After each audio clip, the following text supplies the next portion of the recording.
What's happening, GoCo? Scott here. This week, Zack, CB, and I share ours and our listeners' gaming and non-gaming related New Year's resolutions. In news, we finally discussed the Cyberpunk 2077 debacle, new games on Xbox Games with Gold, and Among Us coming to Game Pass. You'll also hear our impressions of new games when the pass was around and Shoot 1-Up DX. The rest of us have been playing catch-up on our backlogs, which means I finally started playing Ghost of Tsushima. Spoiler alert, it's fantastic. This is The Gaming Outsider.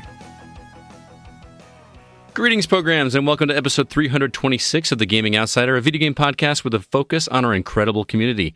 It's Monday, December 28th. I'm your host, Scott Clark, and joining me are my friends, Zack Parkerson. Well, hey, man, it's been a while. It's been a while. Wow, look, that's a callback right there. And Chris Berensmeyer. Hey, how's it going? It's going all right. It's been a hot minute since the three of us have sat down and had the conversation about games. It has. You could say that it's been a while. It has been a while. Yes, I was trying to avoid the obvious joke there. But real quick, I just want to say to everybody, thank you for your patience last week. I know we have been pretty good about not missing episodes. Maybe one of us misses here and there. We rarely have taken a week off, but I think I can speak for at least 2/3 of us that we needed it. Yeah. It's been a rough go for a couple of us. 2020 refused to go out with anything other than a bang. Yeah, the funny thing is that like we're a week away from New Year's, and I feel like people just kind of assume that as soon as 2021 rolls around, everything's just going to be fine. I think we all have to pretend it will be. but it's not. It's just a reset of a, I don't know. It's gonna be great. Round 2, fight. Yeah, it's gonna be wonderful. Don't worry, all the CWDC shows are starting back up. It's gonna be great. Oh, is that what you're excited about? It's all coming back. I have so many shows that I need to either start or finish. I don't need new shows at all. Come on, nobody on the CW shows had a Tom Cruise meltdown. Tom Cruise, a hero. Yeah, there's like everything. It always starts an argument with people. Somehow that's political. But it's been a better week for me. We'll get to it in the games we've been playing. But guys, I actually played some video games this week. Oh, look at you! Yeah, I'm so proud. I Old finished school Scott. 2 games this week, and I got through 2/3 of another. So I am on a roll. Christmas vacation is legit. Legit. Did Uncle Eddie show up? Oh my goodness! I watched that movie so many times. What movie? Sorry. Christmas Vacation with Chevy Chase. Oh, gotcha. But how was your holidays, guys? Did you guys do anything fun and exciting outside of? I mean, I assume we all kind of stayed home. I worked Christmas Eve. Did you? Did you have to work on the holidays, Zach? Indeed. Yeah, both of them. Yep. Wow, that's a bummer. We did spend some time with my wife's parents, but we see them pretty regularly anyway. So, you guys get anything cool? Anything? Did Santa bring you anything? Don't give me that look, CB. No, I would imagine CB is impossible to buy for. He just gets everything he ever needs. I am the easiest person to buy for. Yeah, gift cards. Yeah, just replay gift card. No, like I literally have a list posted on the internet that's like a mile long. Well, luckily it's all cheap and affordable and common to find. There's actually a lot that's on there. I have it sorted down to 99-cent pickups. Oh, Lord. Nerd alert. What about you, Zach? So wait, CB, so you got nothing? Santa brought you nothing? I got a shirt and some socks. Nice. And neither one of them was video game related. Oh. As you get older, socks seem cooler. Dude, I will tell you straight up, when I open that package, I'm like, yes, socks. It's because there's stuff you do not want to buy yourself because it's such a lame thing to buy. It's perfect for Christmas. Like I always made that joke growing up that like socks, like who wants socks for Christmas? Now I'm actually excited when I get socks for Christmas. So yeah, I'm officially old. Remember when we got yelled at for talking about jelly on the podcast? Now we're talking about socks. Now we're talking about Christmas. I got a pair of socks too. They were Star Wars themed. They're like those really super thick ones that have like the grippy stuff on the bottom, so that's good. So you got nothing fun? Nothing fun to write home about? No, man. No? Not really. How about you, Zach? I mean, you know, got some comics. Funko Pops are always a thing. Uh-huh. Gotta, Watch Dogs Legion. Oh, see, there you go. You just kind of like casually threw that in there. Oh, this game that I've been wanting to play. Some Green Lantern stuff. Nice. So yeah, I guess I don't know. It's fine. So I got a $25 gift card at Target, and I went there today because I figured I don't really need any games, but I always need Microsoft money, so I'll just get a code. I'll buy a code. Target will not let you buy a gift card with a gift card, which is the dumbest thing to me. Well, yeah, because they already got their $25, so what do they care what you spend it on? I don't know. CB has a look on his face like he knows the reason for it. Is it because people cheat the system or something? Yeah, it is. Well, here's the thing. You paid $25 to Target. They want you to keep the money in their store. Mm-hmm. They make zero profit if you buy a $25 Microsoft gift card. Then why do they sell them? Because they want you to buy it with real money, not Target money, because that's Target money now. It's so stupid. I agree. So I walked around the electronics department looking at games, and as you can imagine, pickings are pretty slim after the holidays, and I could not find any. Number one, you guys know my backlog. I don't really need any more games, but I always need Microsoft points because there's going to be something that's going to pop up, and so it went back on my wallet, and I have to wait. You know what I almost bought, and I still might just get it because I have it online, is I really want to play Katamari Damacy Reroll, the remaster of that game. You just borrow my copy. Oh, you have a copy? Yeah, okay. For Switch. No, I want to. I can't get any achievement points planted on Switch. Yeah, that's so true. That's why I threw that jab out there, because I'm like, he's gonna be like, yes, you have it. Oh wait, no, yeah, no, I don't want to play it. But I don't know. That's a game that I feel like I want to play, but I really wouldn't ever buy for myself. So since it was with a gift card, it might have been okay. But anyway, so nothing super game related outside of a couple board games I got from a buddy, and I got an awesome Zelda sweatshirt. That's a very nice sweatshirt. It's cool. Did you see it? You probably didn't see it, Zach, since you're not on. I saw it. Oh, did you see it? You tweeted it. Oh, that's right. I tweeted it as well. For those that haven't seen me on social media, it's got a hood on it that is like Link. It's got like I don't know what you call it. It's like a pointed hood. Like a hood. I said it's a hood that's like a hood, and then I stopped myself halfway through it. But I don't know. This shirt looks like it's got bracers on it, like the wrist guards, and it's like a green tunic that's actually tied together with rope. I don't know. It's like my new favorite sweatshirt, even though I'm not wearing it right now. But outside of that, it goes with your sword and shield. Yeah, I did. I held the sword and shield for the picture. It was pretty cool.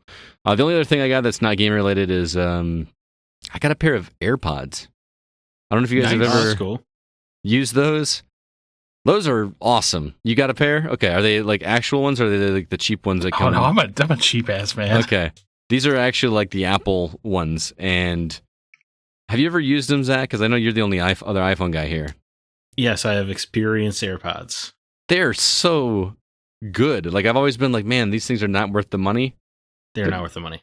They're not worth as much as they charge, but they are freaking cool. Yeah, they're neat, but they're so overpriced. They are very overpriced. They're like even the last generation one was like $150. But Zach, the first time I was using them, I got a text message from you, and my AirPods read your text message to me. I didn't even know that was a thing. Like without me like clicking on it, it's just get a notification that says Zach Parkerson says, and then it reads your text message. That sounds intrusive. It's not, nobody else is listening. Man. Feel like the Apple's behind the time because my Google Pixel could already do that. No, I just meant like if you're in the middle of a podcast, all of a sudden you're hearing words written by me. Right, but it doesn't. It pauses the podcast, so it's not like. Well, yeah, I didn't think it was. Yeah, in stereo. But here's a cool thing, and this is just a tiny thing, but like if you take them out, like if my wife says something to me, and I pull my headphone out, it actually pauses. Yeah, that's cool. Like without me having to touch anything, it just pauses, and then I have finish my conversation. As soon as I put it back in my ear, it just starts right back up again. It's the best feature for sure. That's just a really cool feature, and they sound really good. I just miss option like the headphone jack. Bring it back. Yeah.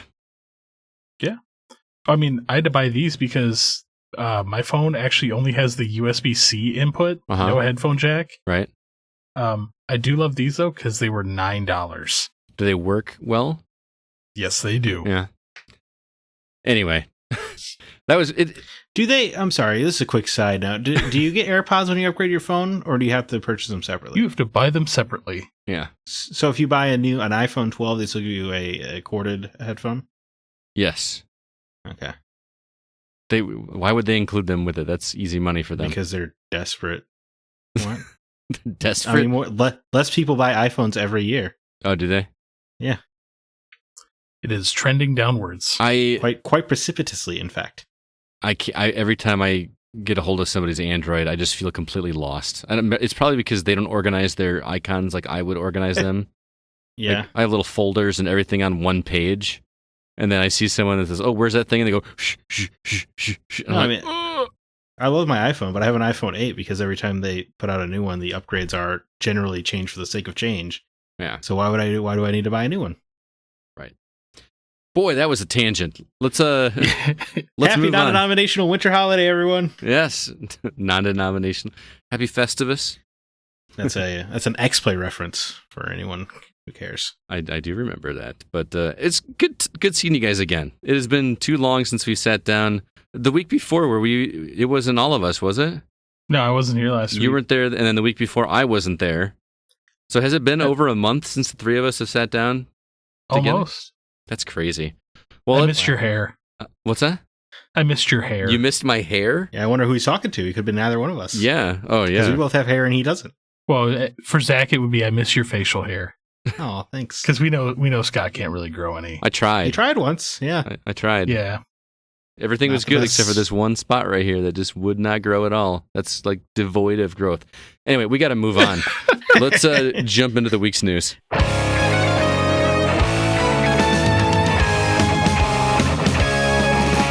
So I know we are behind the time since we missed a week, but we could not keep from talking about the mess that is Cyberpunk's 2077 and the last gen debacle and how that game has just been an utter train wreck. Also, we got new Xbox games with gold for January. Still nothing on the PlayStation giveaways. And also, Among Us is now available on Xbox Game Pass for PC, and a lot of people are very happy about that. Where would you guys like to start? I have to assume. Well, before we get into the mess, I just want to say on the Games with Gold, guys, there's a little game called Breakdown. Mm-hmm. It's one of the very best games. One of the Xbox's treasures, you could say. And now that it's free, I don't care that it's 15 years old or more. Everyone should play it. I saw this announcement and I was like, are they listening to us? Because that's like twice you've mentioned that game in the past couple months. Specifically mentioned Breakdown, and I saw that and I went, there's no way they were getting that game on Games with Gold, and here it is. And you weren't the only person that was talking about that highly on Facebook as well. There were a couple other people that were like, it's one of the most underrated games on that platform. Well, yeah, and it was an Xbox exclusive. It was one of their few, their big dogs. Like, it was just such a great game, but yeah, it was an absolute commercial failure. Mm-hmm. And, they sequel bait you at the end, but it's good even without a follow-up. Guys, it's just great. Time traveling, sci-fi, wonkiness. It's just you get a lot of hallucinations you have to walk through. It's very great. All right. We're also getting Little Nightmares, which I call games like that Limbo clones. That's what they always make me think of. I wouldn't mind giving that one a shot again. I feel like I tried it at the beginning and it just did not grab me like Limbo did for some reason. Also, the King of Fighters 13, and yep, is that the original Dead Rising? Yes, it is. I've never played the original Dead Rising. It's not as good as the others. No? I think it's the only one I've played. I was always turned off because isn't that game just a built-in timer? Isn't that all that game is? You will hate that game. Yeah, yeah. Don't even download it. Really? Oh, it's well. I mean, technically, you already have it. So, okay. Even if it's free, it wouldn't be worth the time it takes you to download it, Scott. You would hate it that much. But they made 2 sequels, so there was something good about it that warranted 2 more games in that. Right, but in the sequels, they got rid of the timer because people hated it. Is it like a 3-minute time? How long is the timer? It's a 72-hour timer, but it constantly reminds you. Oh, the time is always there, and also there are story beats that happen at specific times, and if you aren't in the right spot of the mall at the right time, you miss out on that. That's frustrating. That sounds And annoying. characters will die that way and stuff like that. It's not for you, man. And when the timer goes off, it literally fills the whole screen. Like, it'll be like, oh, you have 70 hours remaining, and it blinks at you in red. And it really makes a show of it when you fail, too. Really lets you know you let that character die. Nice. So are there at least clues as to what times you're supposed to be at what places? Or is it just like you have to like figure it out and then get it right on your next run or something like that? No, generally they tell you. There are some like extra characters and side quests that you just have to stumble upon, but otherwise, yeah, they tell you what's up. I did enjoy it, but I enjoyed 2 and 3 far more. I've heard that from multiple people, but you know me, I gotta play. If I'm gonna jump into a series, I gotta try the first one first. Which is probably why play it. Which is why I probably never played Mass Effect 2. I like that $5 Dead Rising 2 prequel a lot. Dead Rising prequel? Yeah, Dead Rising 2. Case Zero. That might have been it, but it was just like a small town. Because sequel proper was in Vegas, but they did like a $5 downloadable prequel game. It was basically like that. Your idea, Scott, of paying for a FF7 demo. Mm-hmm. It was basically that made reality, and it was that's the best Dead Rising ever was. If I actually remember correctly, they did make a physical copy of that DLC too. Oh, really? Mm-hmm. Is that the guy that is always like, I've covered wars, you know? That's Frank West. Frank West. He's in the first game. Yeah. I think Chuck Green, I think, is the protagonist of the second one. Yes, it is. I don't know why I know that, especially considering I've never played the full second game. It's a very fun game, but if you play it, Scott, I want to be there because I'm willing to bet within 2 hours you're going to break a controller. There's no way he gets to 2 hours. You don't think so? That sounds like a challenge. You're probably right. No, that's Xbox 360, isn't it? Correct. Yes. That was an early Xbox 360 game too. All right. I'm pretty sure it was a launch game. Is it sad that I'm more excited for Breakdown just to see what Zach's been talking about? No, why would that be? Why would that be sad? It's so good. I mean, it's an original Xbox game. It's not, you know. You know, that's a problem in society today, Scott. Oh, man. I'm the problem, huh? Everybody focuses on the now. What's next? Can't we just enjoy the things we already had? Life lessons from Zach Parkerson. Thank you. I'm going to download that game, and it's going to fall into Scott's category of Crimson Skies, where he talks about it all the time, but never replays it. I've replayed Crimson Skies. When? Like the week it came out. Crimson Skies and really then you holds up. never touched it again. I played it for a couple hours. It holds up. It does hold up. It has an open world game design that doesn't make me want to throw a controller at the screen. Mm-hmm. And the music I was wrong, is by the so way. good in that. Dead Rising, not a launch game. I was wrong. Super wrong. Oh, okay. Couldn't be wronger. Couldn't be I like wronger. how we keep skirting around the other game though, like King of Fighters 13. I don't care. I mean, none of us play fighters, really. That's a fighting game, isn't it? Well, I play fighters, but 13. You dabble. I dabble, but yeah. I do enjoy the occasional fighter. Okay. I know Nate, our producer, loves fighting games. I think is it Urshman? Not Urshman. What's his name up in Wisconsin? Isai? No, further north. Like his name is escaping me, but he's a huge fighting game. Oh God! Now you've broke my brain too. Whoever he is, he's probably feeling real bad right now. I know, right? We used to play Division with him back in the day. I'm going to think of it halfway through the episode. He's yelling at his Joel Solinsky is a massive fighting game fan. He's probably excited about that one. Anyway, see, like you talked about it and you broke my brain, and I'm like, yeah. So I'm surprised we haven't seen what PlayStation's doing yet. Is PlayStation still doing PlayStation Plus games? When the few consoles like leak out of scalpers' hands.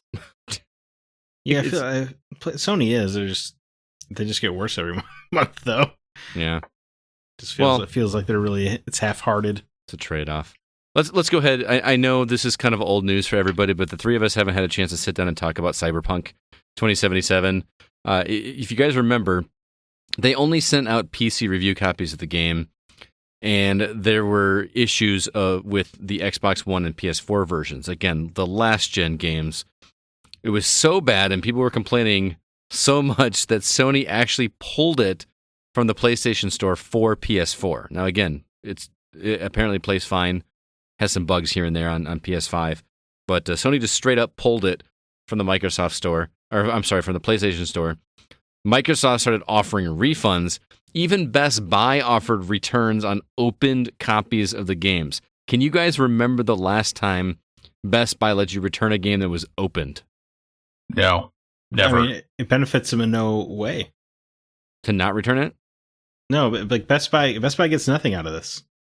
Right. You know, their goodwill isn't even at stake, really, compared to Sony or Microsoft. Mm-hmm.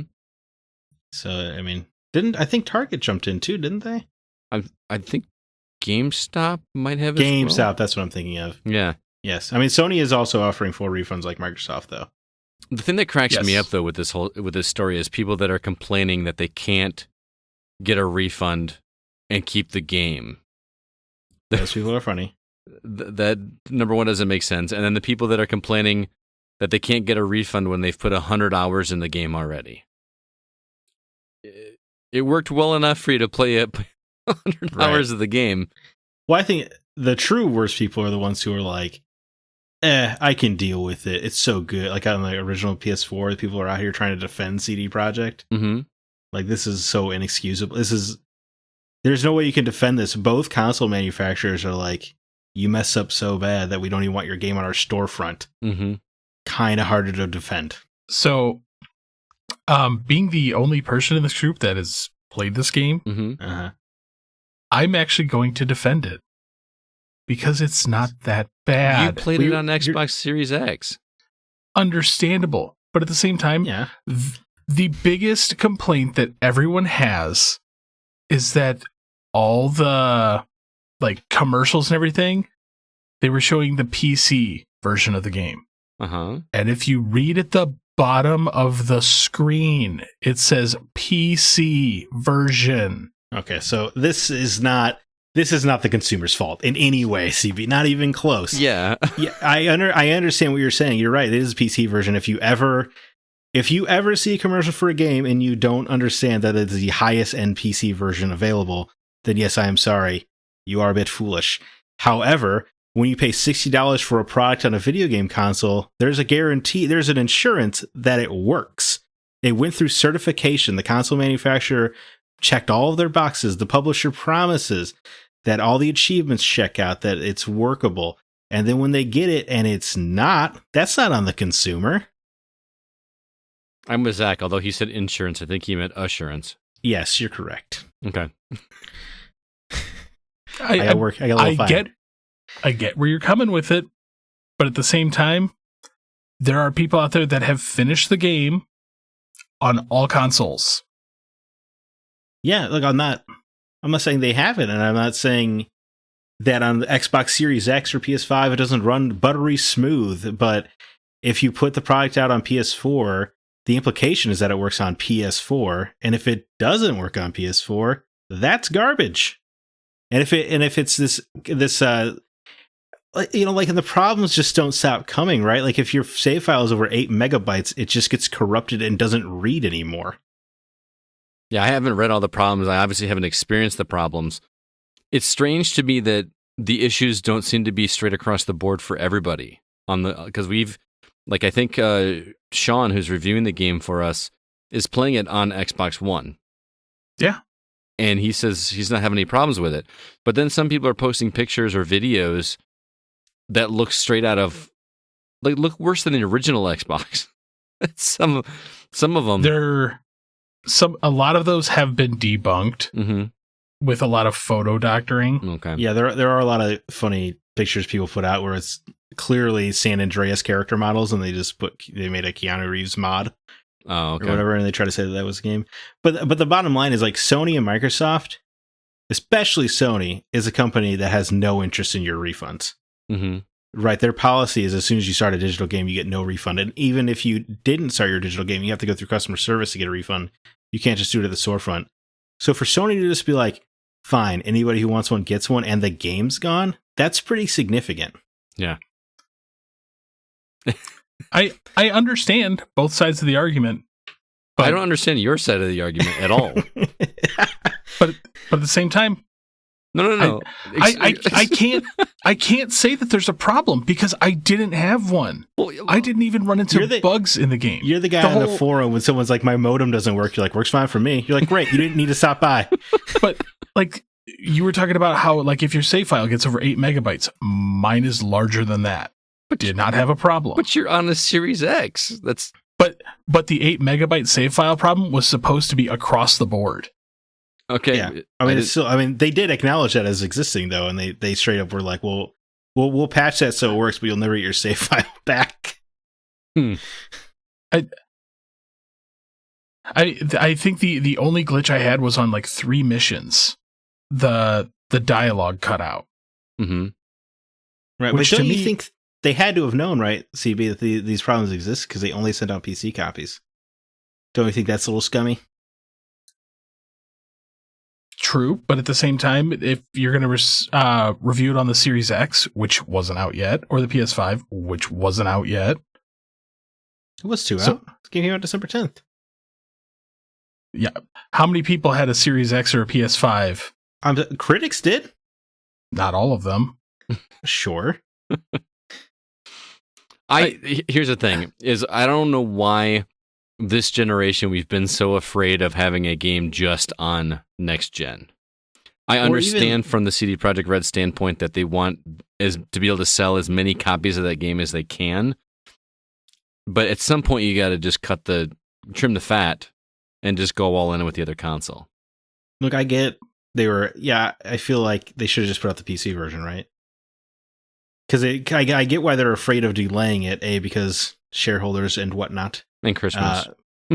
Yeah, sure, the Christmas sales and the constant death and worse threats thrown their way every time they push it back. I get why you'd be like, hey, guys, I can't put my family through the threats again. I understand that. Mm-hmm. It's just put out the PC version then, and say that the console versions are delayed.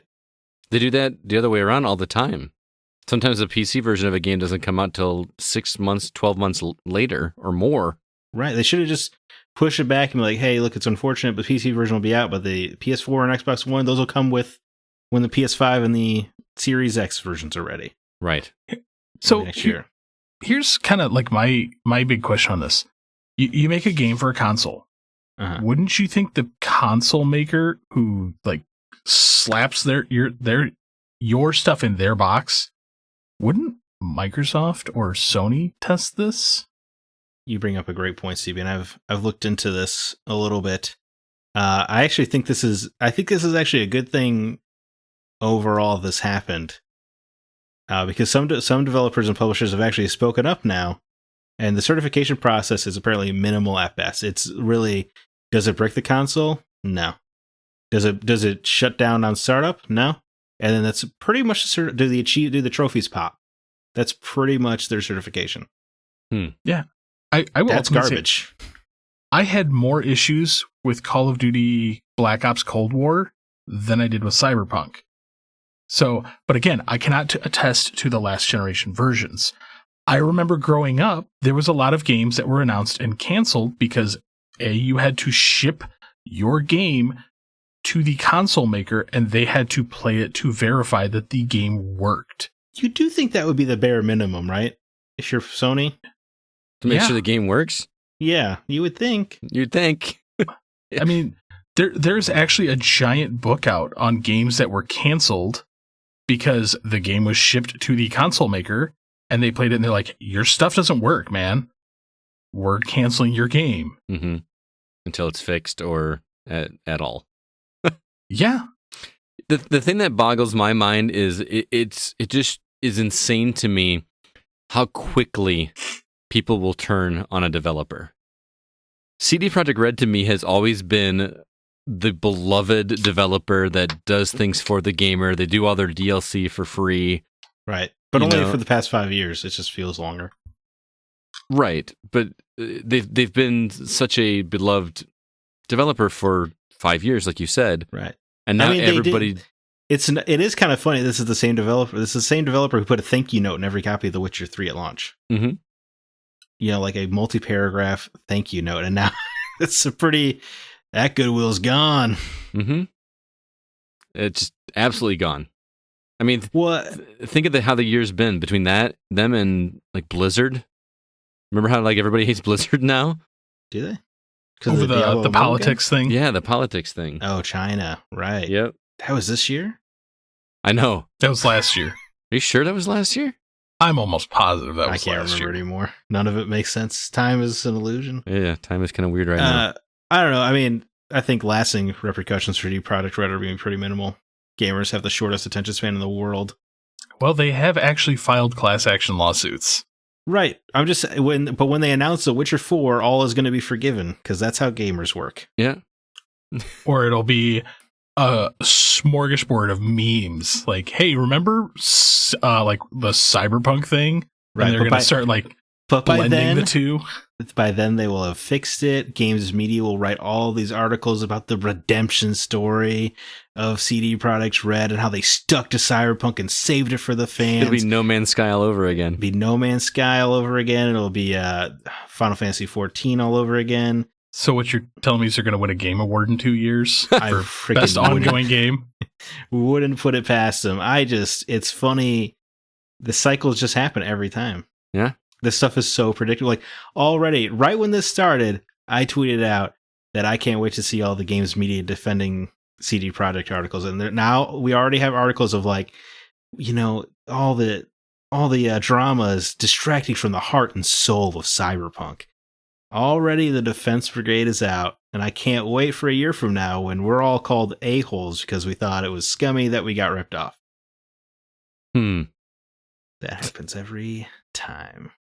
I'm actually still amazed, though, that with as much stuff that was going around about like all the bugs, they still sold 13 million copies. And it's insane because 5 million of those are after word got out that it didn't work. Yeah. That's what's wrong. Well, here's the thing: is we saw 13 million copies. I want to know the number that got refunded. How many people got their money back? What's the real number right now? They said in their CD Projekt press release, they said the 13 million was sell through after the refund period. So, wow. But again, that's not. There could be more refunds since then. But yeah, that was 13 million while all this nonsense was going on. And that's also including, current gen PC. That's everything. Sure, that's still an insane amount of games for a sci-fi RPG. Yeah. Remember, it was like big news when the first Mass Effect hit 1 million because sci-fi games weren't considered like that profitable. Like the deep cut sci-fi. No, I got here we are, some of the nerdiest sci-fi around. 13 million copies. It's the game that it's been I feel like I haven't seen a game this hyped in a long time. Yeah, for reasons that don't make any sense to me. They're great. Based on nothing that the game presented, it was based entirely on how much people love Witcher 3. Oh, and Keanu Reeves. You're right, that did.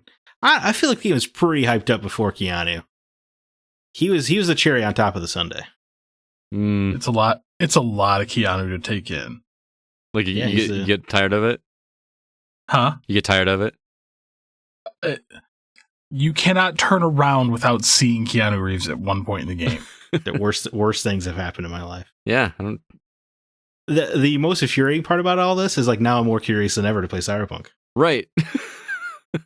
I hate that. I've got it sitting on my console and I haven't fired it up yet because I'm so obsessed with getting through another game that I'm playing through. But anyway, we've kind of beat that dead horse there. Hey, well, CB and I kind of argued a little. That doesn't usually happen. I was arguing with him too. I still think he's wrong. It's a little disagreement. That's nice. Yeah. Normally we're a little more peaceful about the disagreements around here. Like, I still stand by that game. You stand by the game on the platform where it works. But don't worry, because it works better on PC. Don't worry, Xbox will put out. They'll be like Gears 6 is free for everyone, and CB will find an issue with that. Though. Probably. A complaint about his loading screens where like, it's only 2 acts for free. This is ridiculous. The last story mentioned is Among Us. Not much to say there. Again, it is Xbox Game Pass for PC. but they did also announce that it is going to be available on console in January, and it will be included in Game Pass as well, which is funny because I just dropped $5 to pick up this game on Switch. It's worth $5. No, I know. It's just funny to me. Like it was like 2 days before they made this announcement, and I've played it exactly once on Switch. But I also don't have a problem supporting that developer because I am enjoying that game, and that's a game that you can play with anybody. Yeah. But before we move on, I just want to ask Zach something real quick. Am I in trouble? How do you feel about the Spider-Man Miles Morales fall off? Fall off. Sales have dropped 70%. Well, Christmas is gone. I mean, that's but they were saying before it has dropped 70% since the beginning of December. Well, I get a lot of people. I mean, Scott just messaged me today asking one of our mutual friends asking about is it really worth $40 for an expansion or whatever? That's been a pretty common question from coworkers and stuff. So I wonder if the diehard fans all bought it, and now it's all these people who are too cautious because they think it's some kind of lame expansion pack. I'm actually worried, and I bring this up to you specifically, Zach, before we move on from the news, because I wonder if so many people just have such a bad taste in their mouth from Avengers that they're kind of nervous trying another superhero game. Yeah, I don't know. Yeah, it's weird. I don't know. I feel like Insomniac had a better track record with the previous game, that wouldn't have been an issue. Although your standard gamer might not know who Insomniac is, but I think it'll be interesting to see those numbers after Christmas. People that got gift cards and are going and spending it. Because, dude, it was... I bought a copy for a friend for Christmas, a PS4 copy. It was really hard to find a physical copy of Spider-Man. All over the place. I'll admit, I'm still kind of salivating to play it, so it's great. Sitting right here, I got a console right here, ready to go. You should check out the review on the Gaming Outsider. TheGamingOutsider.com. All right, well, let's go ahead and move on. Just remind everybody that we do have a Patreon available if you'd like to help support the show. Patreon.com/thegocast. CB and I are working on possibly trying to get a couple episodes out here in the next few days, if we can make that happen. CB, anything new available on Patreon for people to check out? Still most recently, Star Wars Squadrons, Dante's Inferno. Both of those were a lot of fun to record. Our Break the Seal on Final Fantasy VI Part 1. And I know you and I are desperately trying to pull together another Behind the Mic.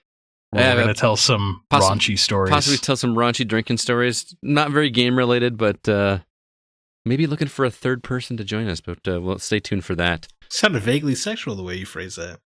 Yeah? Raunchy? Maybe third to join us, Third to join us. Free. Have a good time on the podcast.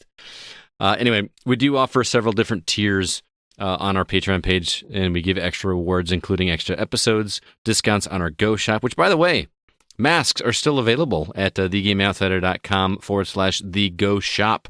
And stay tuned. I may have a pretty healthy coupon code available in the next couple days, so we can get some more masks out to you guys and help you guys stay safe. With that, let's go ahead and jump into the games we've actually been playing.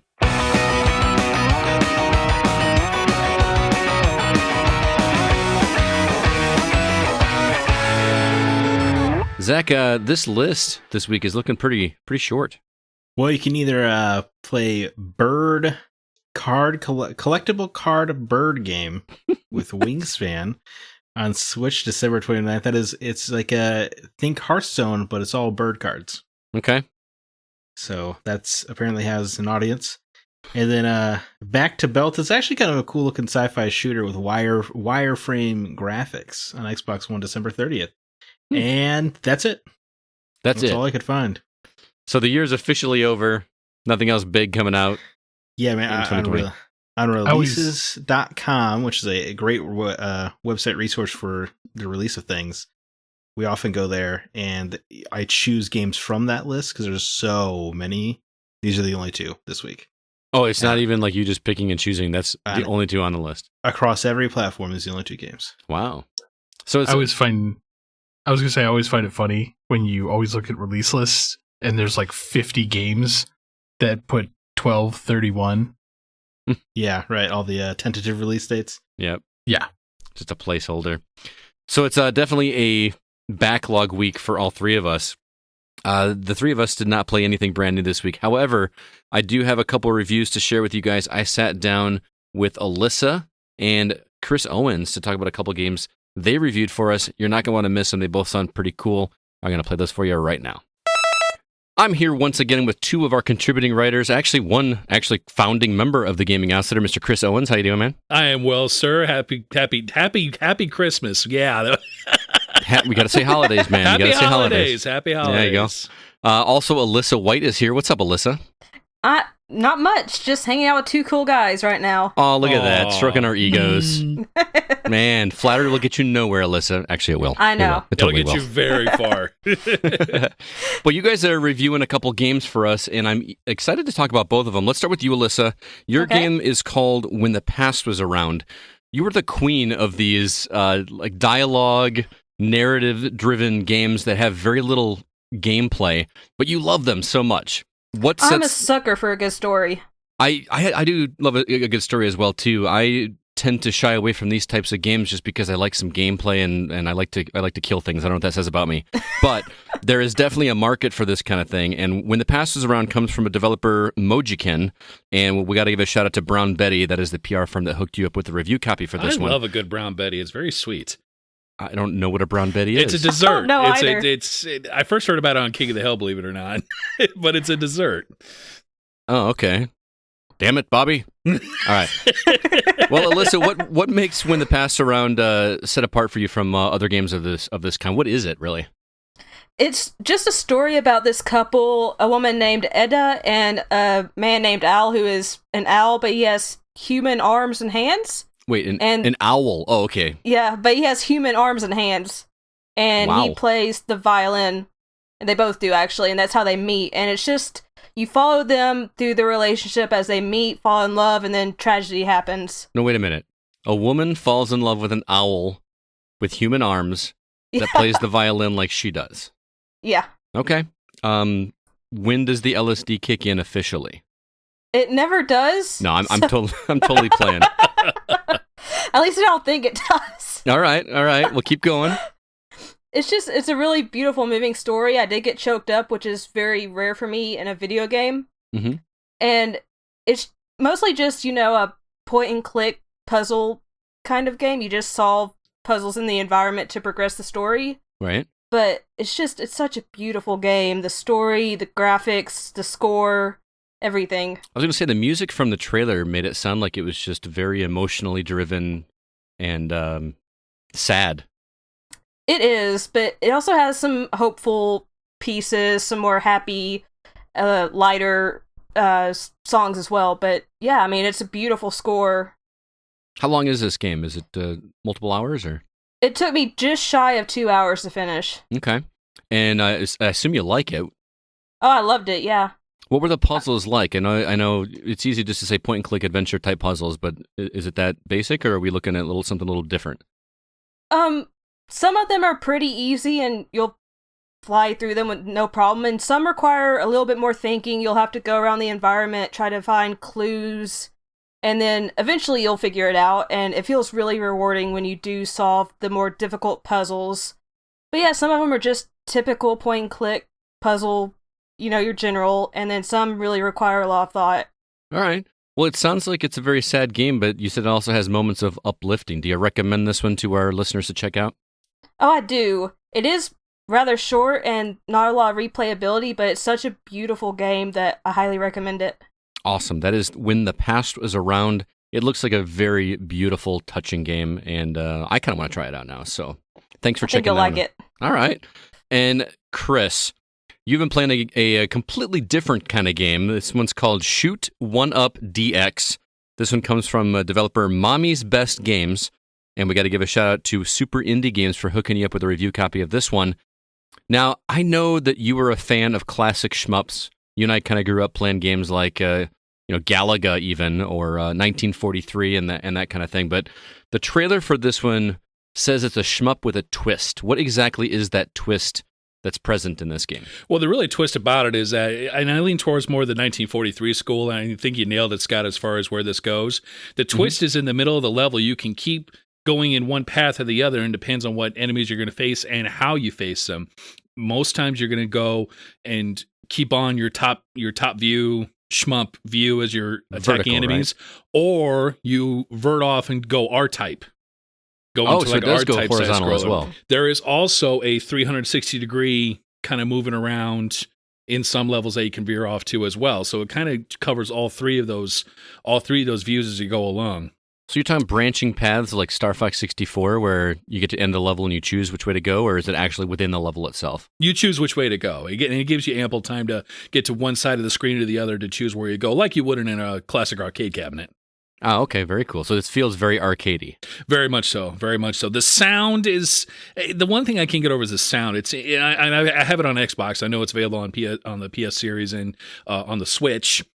And the sound doesn't do the graphics justice. I mean, the graphics, even though the graphics aren't next gen as we would expect, and in a game like this is not really necessary, the sound just is very, very bland. Very, very. You don't get the shots, you don't get the blows, you don't get all the action that seems to go into the graphical side of it into the sound of it that doesn't translate well. So that kind of turned me off a little bit.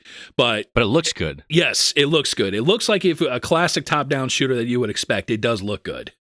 All right. I want to know what's going on with the gameplay, because there seems to be something going on with like the grouping of the extra ships that you get. Like 1943 or other games, the longer you last, you get these power-ups and you get like little side ships that tag alongside you. But it looks like you can shift those around or make different shapes. Am I reading that right? Yeah, it's a matter of how much you can expand your armada, because there are one-ups like crazy in this game. There are one-ups on one-ups on one-ups, and you're thinking, okay, that's a lot of lives to be generous with in programming. Trust me, you're going to need every single one of them as you go along. It gets tough. It gets like Japanese top-down shooter tough, and you know what I'm talking about. Sure, bullet hell. It rivals that of bullet hell as you get along, that's for sure. But you can expand your armada and spread out across the screen and give yourself a ton of firepower and get very powerful. The drawback to that, though, is that you have no defense. You are wide open to a lot of various attacks, so you can shrink your armada too to kind of give yourself that more defensive stance as you move around the screen and trying to get away from that bullet hell type attacks that are coming at you. Gotcha. So can you lose those little ships in your armada if they're hit, or are you only worried about your ship? No. Yes, you can. If those ships get hit, they get lost. They can get lost quickly too. It's not very forgiving as far as you lose one and then you're safe for a minute. You lose them pretty quick. So you kind of have to decide on the fly if you're going to go defensive on one stream or if you're going to spread your armada and just raise hell while you move along. Gotcha. It looks kind of cool that you can like spread the armada out a little bit and fan it out to make a wider shooting area, or the area of effect, as it were, or you can kind of narrow it down and focus it in one direction. That looks like something I've not seen in a shmup before. And if you have the power-ups, because there's not a ton of power-ups, to expand yourself, because you have that armada option, that gets even sweeter when you have those handy too. All right, so you enjoying it? You recommend it? I would. I mean, I don't think it's going to have a lot of longevity. I mean, if you look at the Xbox store, it's actually not very expensive. I think it's under $10. But for that, I mean, it's a good quick fix. It's like one of those nice quick fix games that I like that you can just kind of get into quickly, get a little rise out of it, and then kind of move on to the next thing. Sounds good. Again, the game is Shoot 1 Up DX, and you're playing on an Xbox, but like you said, it's also available on PlayStation and Switch. And thanks again to Super Indie Games for hooking us up with that. And thanks to you, Chris and Alyssa, for stopping by to talk about these games for us and with the community. Really appreciate it. Absolutely. I had so much fun. As always, it's a pleasure to talk with both of you. I hope you two have a wonderful New Year's. Fingers crossed that 2021 goes a little bit better than 2020 did. Yes. I don't think we can't do much worse. We'll one up this one. Don't jinx us, Chris. I was going to say, I can hear the universe saying, "Hold my beer" right now. All right, guys. Well, thanks for stopping by. You have a wonderful week. All right. You too, buddy. You too, Scott. All right. Thank you to Alyssa and Chris for that. We're going to talk about the games that we've been catching up on, because I know I've been catching up like crazy. CB, what about you? I finished multiple games this week. You did too, huh?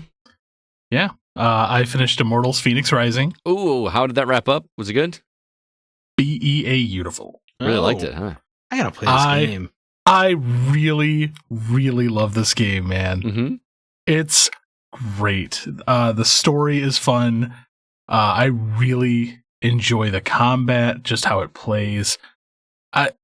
For me, like, I really didn't think I was going to enjoy this game as much as I did because it is very cartoony. Mm-hmm. But it is the best Assassin's Creed Light I've played. Now, when you say light, Assassin's Creed Light, are you talking about the open? Because I played it a little bit. Are you just talking about the open world nature and the towers and all that? Because are there assassinations or? Yes, there is. Okay. This game is Assassin's Creed, but for kids. So are you murdering people? You are murdering mythological Greek monsters. Oh, okay. So it's Monster Hunter meets Assassin's Creed. Kind of. I mean, it's very fun. And there's like the tombs that you can go search through, kind of like in the first few games. Oh my god, man! You sold me so hard with that, dude. This game is so good. I actually started New Game Plus. Wow. Which I don't do.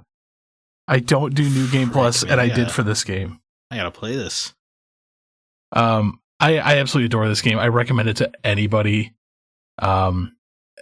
It may or may not be slowly moving up my list for games. Yeah. Now be careful, man, because end of the year you play games recently, they send a stick in your head a little bit more because you played it more recently. I didn't say where it's going to fall on my list, but it's going to be higher. All right. I really, really love this game.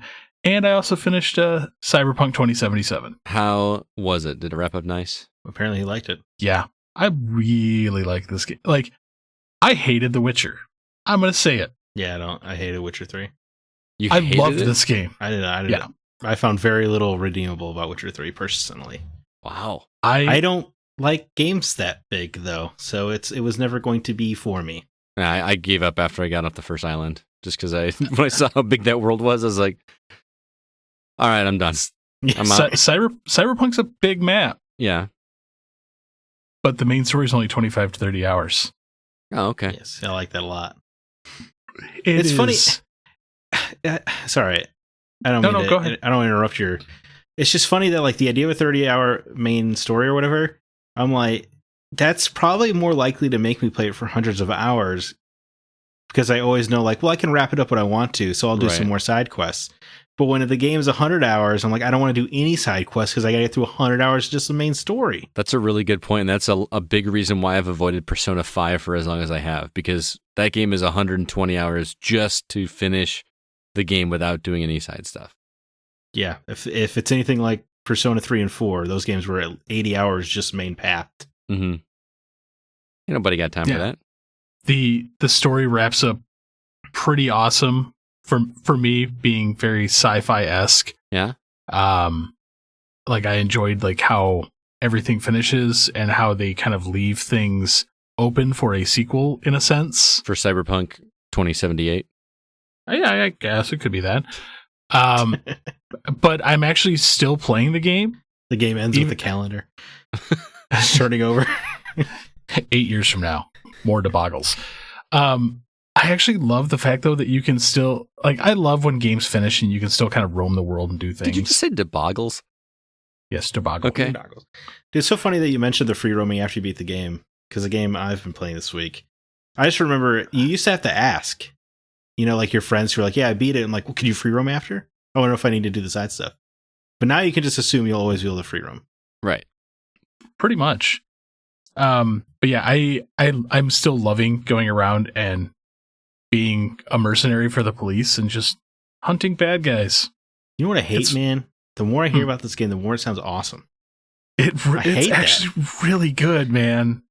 Like that's why I said I will stand by this game. It is not as bad as everybody says it is. Look, the game, the game could be a 10 out of 10 masterpiece and still what everything CD Projekt did was scummy. I'm with Zack. They're not mutually exclusive. You know what? as much as we like to call CD Projekt Red scummy, there is so many other corporations out there that made games that were 10 times more scummy. I think CB's trying to be their lawyer for the class action lawsuit. They're not going to hire you, man.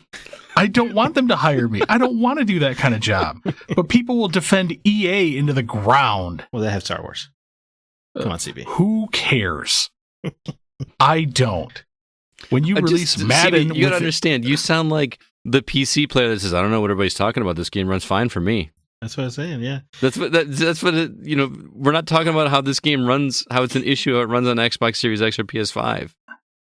We're talking about the place where the majority of people have a console right now, and it is just a mess. You didn't experience it because you're not playing it on that platform.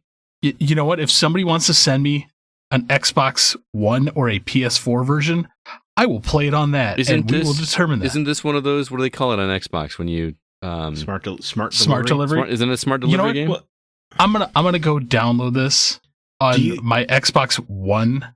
Do you have a base Xbox One? Yes, I do. Okay, all right, I would be intrigued. Do that and report back next week, and I want to hear with video footage. Stream it, record it. Oh, that'd be fun. I'd watch you stream the base Xbox One version of Cyberpunk. Not, just to be clear, you're not talking about a series. Not a One X. Your save moves across, right? Because I still have my day one Xbox. Yes, do it on your day one. I want to see that thing smoke. That'll be hilarious. Mm-hmm. You know what? I'm going to be over there tomorrow, right? Potentially. Download it tonight. Don't play it until I can be there to see it. Fair enough. Because I want to see what that game looks like on a base. Oh man, we got to figure out a way to stream that so that Zack can see it too. I want to see. Let's just say at least record a video on your phone for me. Yeah, we'll do that. All right, Zack. What about you? What have you been playing? Man, I tore through Batman: Arkham Asylum just to keep things modern around here. Did you play it on that collection, or did you play it on the original? The Return to Arkham collection. Yeah, so Batman's lips look really weird. Mm-hmm. They look bizarre. It's strange. You know what? Turns out the game's still perfect. I don't know what to tell you. It's so freaking good. There's not a wasted minute in either of those first two Arkham games. I like the first one a lot. I actually started that about 6 months ago. That collection. Which console did you play it on? PS4 Pro. Okay. Does it still do the jokey your console turned off? It does. Yeah, it's funny because I replay City all the time, but I haven't played Asylum in many years. Because I misplaced it in my mind. I thought it was the second Scarecrow Nightmare that had it, and it was the third. So I legitimately had like a half second where I was like, "Wait, what?" So that was kind of fun. Because don't they restart the game at the beginning when you first show up in the Batmobile? Yeah. Did the game just reboot for me? Yeah, but it's Joker driving this time. Yep. Yeah, the Scarecrow sections are so good. Mm-hmm. Yeah, they are. But I mean, it's just also like when I've played this game, I probably haven't played this game proper since City came out, I would say. Mm-hmm. And I've read so many Batman comics since then, so like all the Easter eggs are just so much more fun because I just understand more of them. It's really great, and it is a little funny because a lot of your combat moves from City and Night are not in this game, so I kept trying to do things that don't exist yet. But it's just so good. It's just so smartly made. The Riddler trophies are wonderful. Those always broke my brain. I would sit there and stare at it and be like, "What do you want me to do?" Yeah, throw a batarang. Typically, it's I don't know what to say, man. It's just so clever. It's immaculately designed. It was a good game. Holds up to this day. It did make me. I really wished I was like, man. I miss games of this size and scope so much. One of the really cool things about that game also is just how Batman's outfit just gets visibly worn throughout the day because it's basically like one night, right? It's not like, And with the impressed or the now more impressive graphics, it looks even better because you can really see like the ripples on the leather of his cape and stuff. Yep. So all the tears and whatnot look so much cooler. I just remember even playing that on the Xbox 360 and thinking that was cool. Like by the end of the game, he just looks battered and beaten down of everything that he's encountered, and I just you don't see that in games too much. No, it's one of the many things, though, other games did try to steal. I remember that first Tomb Raider reboot did that to Lara, where she would get visibly changed throughout her adventure. Mm-hmm. Yep. Batman Arkham Asylum. Well, I also finished a couple games this week. I finished Undermine, or a run of Undermine, which you guys know I've been playing for several weeks. Right, I can't wait to... Does Xbox do the year-end report like PlayStation and Nintendo do? They haven't. They didn't do it last year, and I don't think they're going to do it this year. Yeah. I would have loved to see what Scott's Undermine report was. Well, it's not right. Remember, my Undermine number is like 156 hours or something. I've not spent that much time in that game. At Lies. least I don't think I have. But here's the thing. I finished. There's like basically 5 bosses you beat. I beat the 5th boss finally. Saw the credits roll and everything. But there's just so much more to do. Like you can just get more runs and unlock more stuff. I mean, at this point, it's just achievement chasing. But the game is so much fun to do and try, and it just feels powerful the more you go through it. I haven't touched it since I beat it earlier in the week, but man, what a game! That's such a Scott game right there. Easily spent more time in that game anything this year. And again, shout out to Drew Ross for recommending that game to me, because I don't think I would have played it without his recommendation. And now it's going to be up there on my list as well. Drew Ross changed your life. Yeah. I also finished Shady Part of Me, that game I was talking about, that little puzzler I was talking about last week. That game is interesting. I wish I understood what was going on in the story, but some really clever puzzles. The use of the shadow mechanics were really, really neat on that. And each area just kind of gives you like a new, I'm not going to say mechanic, but just a new way to solve puzzles that is really clever. And then, guys, I finally took your recommendation and tried for the 3rd time to sit down and play Ghost of Tsushima. This is a game. Now, before we get into this, we'll remind the audience, CB and I both said that you in particular would love this game. And I didn't not believe you, but the first time I played it, I got distracted and could not, like I just was in a gaming rut and didn't have time to play games. The second time I was like, all right, I need to sit down and play this. CB came over for a gaming marathon with me, and my PS4 died. Oh, right. I was about that. Like really getting into playing this game, and then nope, that's not happening. So didn't do it. Then the PS5 came out, and I've got it on the PS5 now, and I finally sat down this week and played it. My God, is this game awesome? I don't know how. What a game! What a year for games! It really has been. But this is what a gorgeous game. I feel like they do it a lot in the game, but I never get tired of leaves falling. I don't know why that is such a pretty thing in this game, but especially when it's like red petals or pink petals or orange, like cherry blossoms. It just looks so pretty. A lot of color in the game. I always found it very serene when you go through the poppy fields or whatever they are, and Jin reaches his hand down. Yeah, kind of like in Gladiator when he's going through the wheat field or whatever. It's really cool. Yeah, it's awesome. And the combat feels amazing. It's one of those games where you're not only growing as a character with like the skill tree or anything like that, but you actually are starting to learn how to play the game better as you go.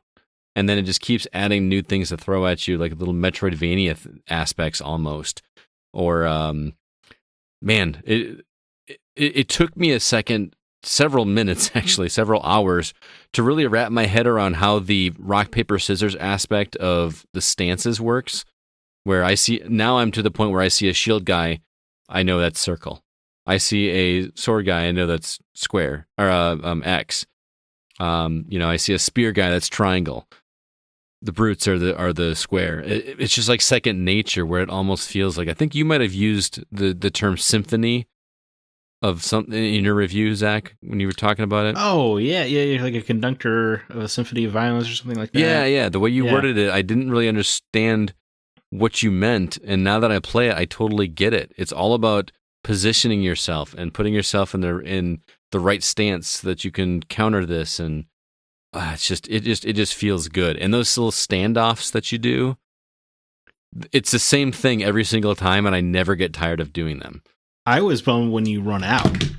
When you what? When you run out, because there's like the standoffs. There's like a whole side quest chain of standoffs. Uh-huh. When you ran out, I was so bummed because they're so fun. Yeah, and there's you keep getting added. You can add new ones to it. So I'm up to like 4 or 5. I think I can do now. Where you just keep doing them in succession, and it's so much easier just to wipe out 4 or 5 of them that quickly instead of picking them off. It does also let you play it the way that you want to. If you'd like to stealth, you still can.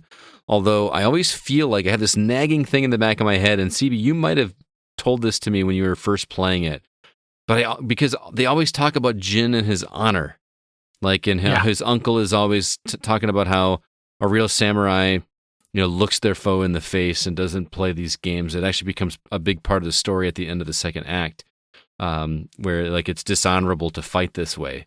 So in my mind, I'm wondering, is there like a good method? Is there a good path that I could have been taken and not killed these enemies stealthily or whatever, and just, done it the way CB likes to play these games and just go straight up Leroy Jenkins? Yeah. So, I mean, can you, without really spoiling anything, can you tell me, are there any repercussions for playing stealthily like I like to do, or does it matter?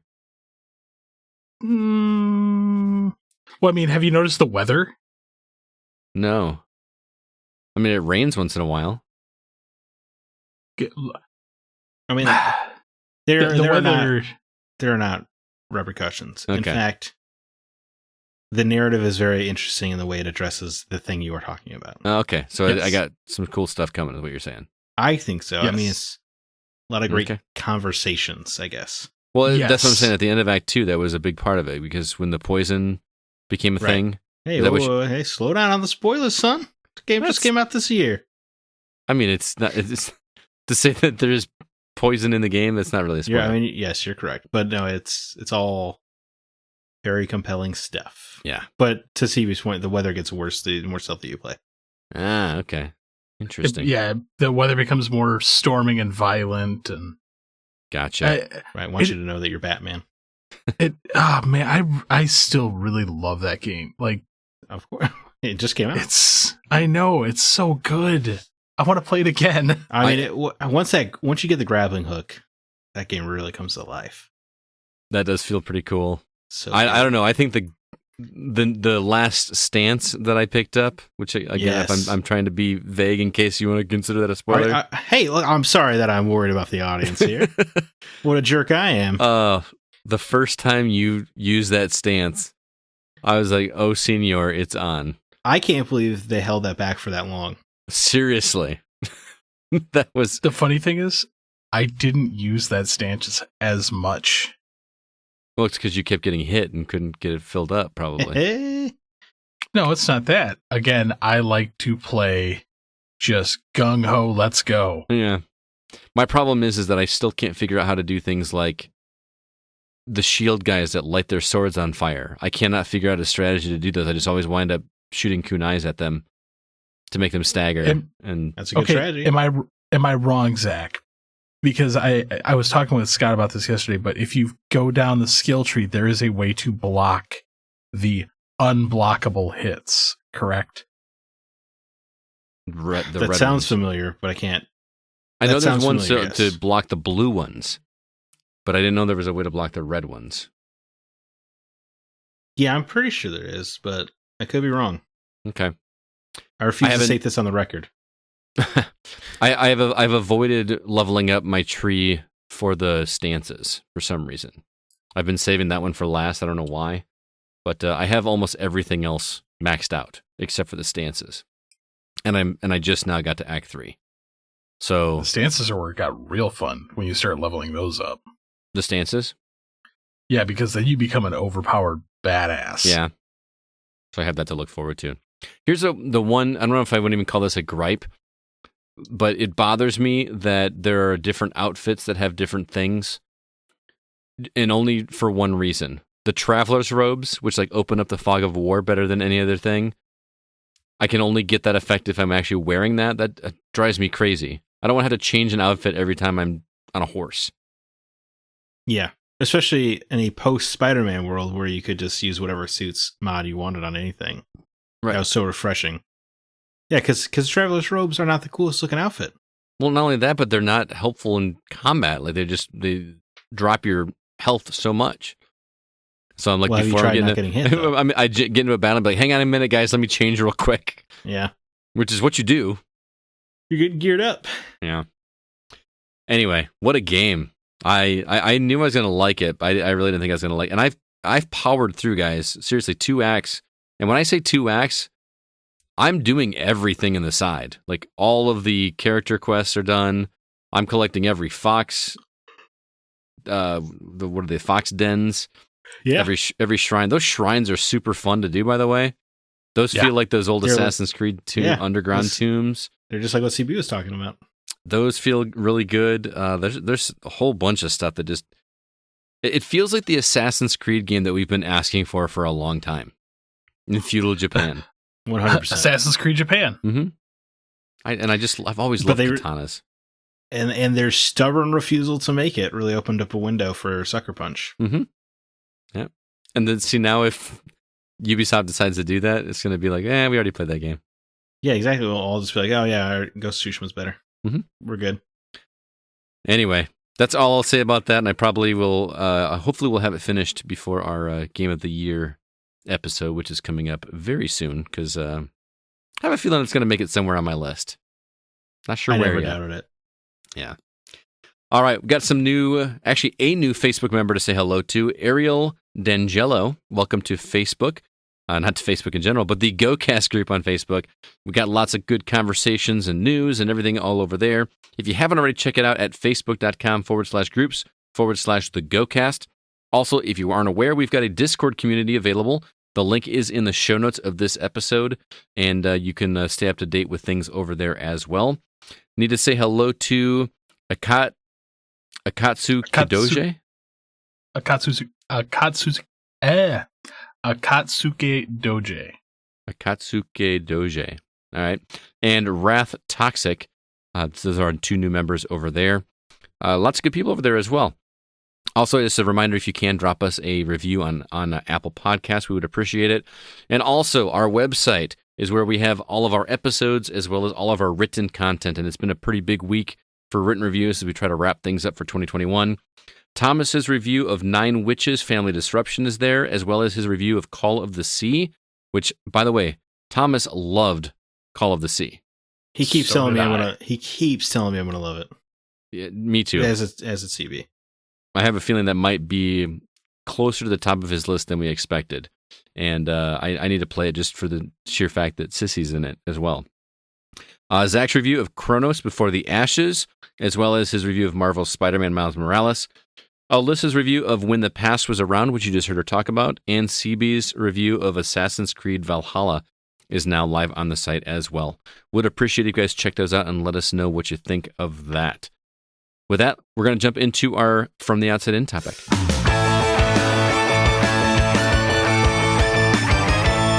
It is officially our final episode of the new year, so what better way to end the year than by talking about our resolutions for 2021 when it comes to video games. Now, before we get into them, though, guys, how good are you about keeping your New Year's resolutions, or do you even bother with them anymore now that we're getting old? Well, I don't do personal kind of resolutions anymore, like the losing the weight thing, or the I'm going to be smarter about money thing. Those are all things that we all do, and it's just a lie, guys. It's just a lie to ourselves. So I switched over like 5 or 6 years ago to just doing exclusively nerdy resolutions. Oh, okay. You know, like last year it was stay committed to X-Men comics and really try to get into it. And although it did not work out because they're not for me. Sorry, Thomas Beck's just rolling his well, not his grave. He's not dead yet, but he's very disappointed with me, I'm sure. It's but so yeah, I guess I do still make them. All right. I just try to be smarter about them because it doesn't feel good to not do them. So if you make them nerdy and achievable, it feels a lot better. Yeah. Fair enough. CB, what about you? For the most part, I do tend to keep going with them. Is your New Year's resolution for this upcoming year getting a job at CD Projekt Red? No, it is not. As much as I would love that. Well done. Well done. But this year was really hard for me because I wanted to lose some weight this year, and that failed miserably. But the rest of the resolutions that I made last year going into this year, I pretty much kept with them. Like, I know I wanted to read 20 books this year, and I hit 25 this month. So That's super cool, man. Yeah. Yeah. It's my goal was 7 and I hit 12, which I'm so proud of because I normally read none.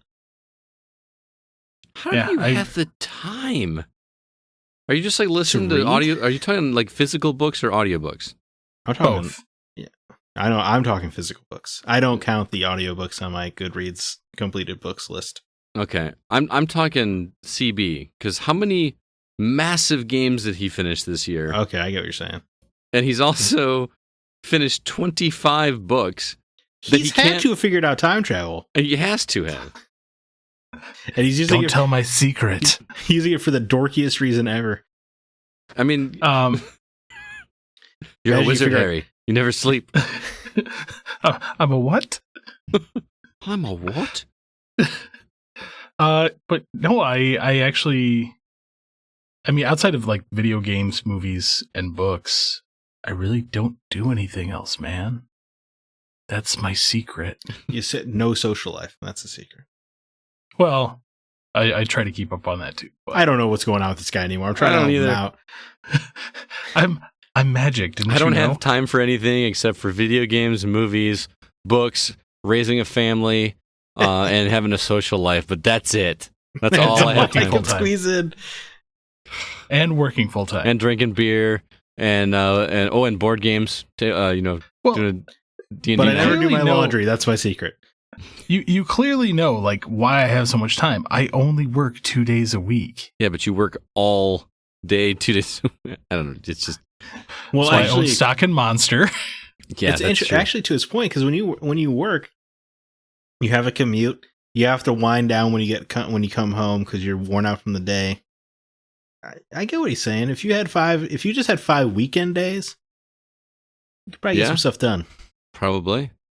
Yeah. See, but I in mean- my case, my things would be like get this done around the house, or Well, I mean, redid the back patio this year. See? You helped Yeah. build a swing set. projects. You got that. That's also what you're doing. Anyway, I'm terrible about New Year's resolutions, especially when it comes to the exercise. There was a good 2 or 3 year stretch where I was really good about resolutions when it came to health. I actually was doing, this was actually a long stretch of New Year's resolutions that I held every year for probably 8 years. I decided I was going to start cutting back on fast food, and the only way for me to do that was to cut out in an entire restaurant every year. So the first year, I forced myself to not eat any McDonald's for the entire year, and then the following year, I added Burger King, or I don't remember which ones they were, but I added a new restaurant that I just would not allow myself to eat at, except for on New Year's Day. And that was when I went to Taco Bell and got everything I wanted on that day. But I did really well. I didn't do that. I also didn't drink anything but water, milk, or juice for like at least 6 months, I think.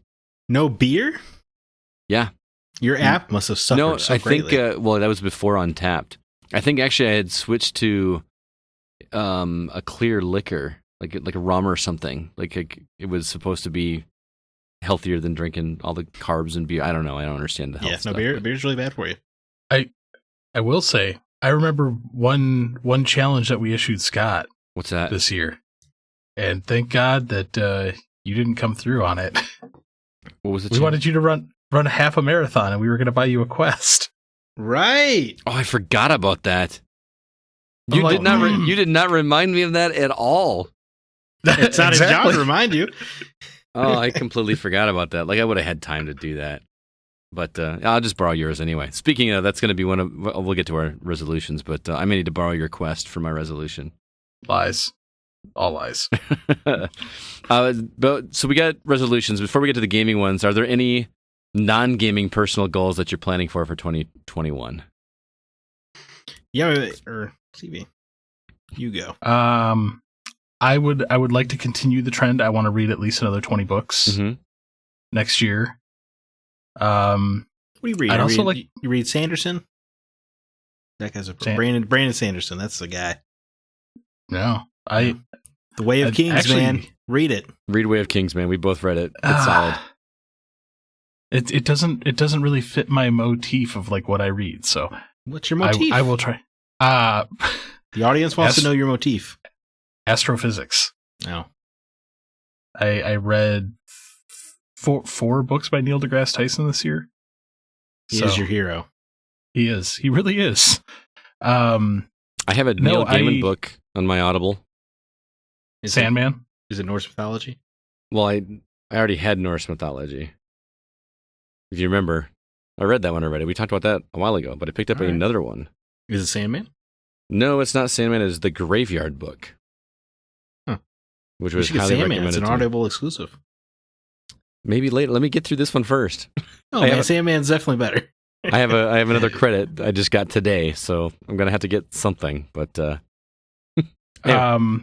But yeah, I would like to read at least another 20 books next year, and I would like to start writing more. Writing like a novel or reviews? I don't know, or like just stuff. Like there's a lot of thoughts in my head I need to get on paper. Okay. So I don't know. Maybe I will challenge myself to write something for Smirk.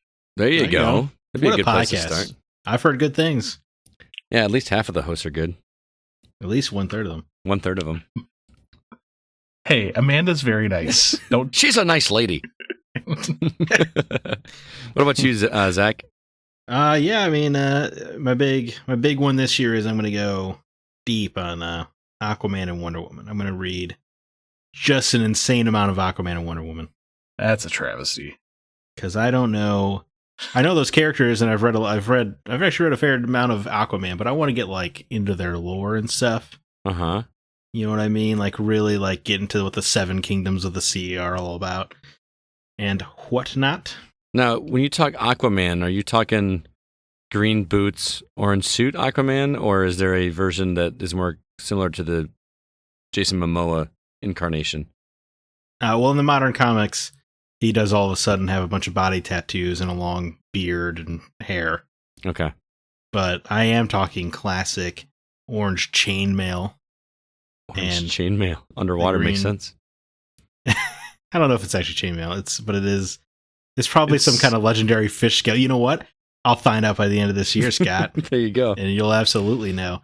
Aquaman's cool, man. He straight up stabs his brother in the heart and tells everyone else, "I am your king now." He doesn't. He's pretty badass. Interesting. And then Wonder Woman's just a character I've always enjoyed in crossovers and stuff, but I just don't know anything about her ties to Greek mythology and whatnot. So I really want to get up on that. All right. And Very then cool. and then my I don't know if I'm actually gonna. This one's scary, but I want to finish a comic book script by the end of the year. Like an original idea, or like a fan fiction of an existing property. Like some kind of original idea. Nice. Just like a 20, the 22-page format kind of thing, with panel instructions to an artist. I don't, not that I have an artist in mind or anything. I just want to wrap my head around that, writing that format. I know an artist, man. We know an artist. Who is? Who? The guy that did our artwork for our characters. I feel like he's always too busy. Yeah, he is. He's got a kid, but I don't know what his rates are. Yeah, he's drawn a comic book though. I own it. Oh, really? Yeah, got it signed by him. Nice. I want to challenge you for one more comic. Oh yeah. I want you to read more Hellblazer this year. More Hellblazer? Yeah. I'll take a stab at it. You know what? I just finished Sandman was my slow take your time graphic novel, and I finished it this year. So maybe I should replace it with Hellblazer.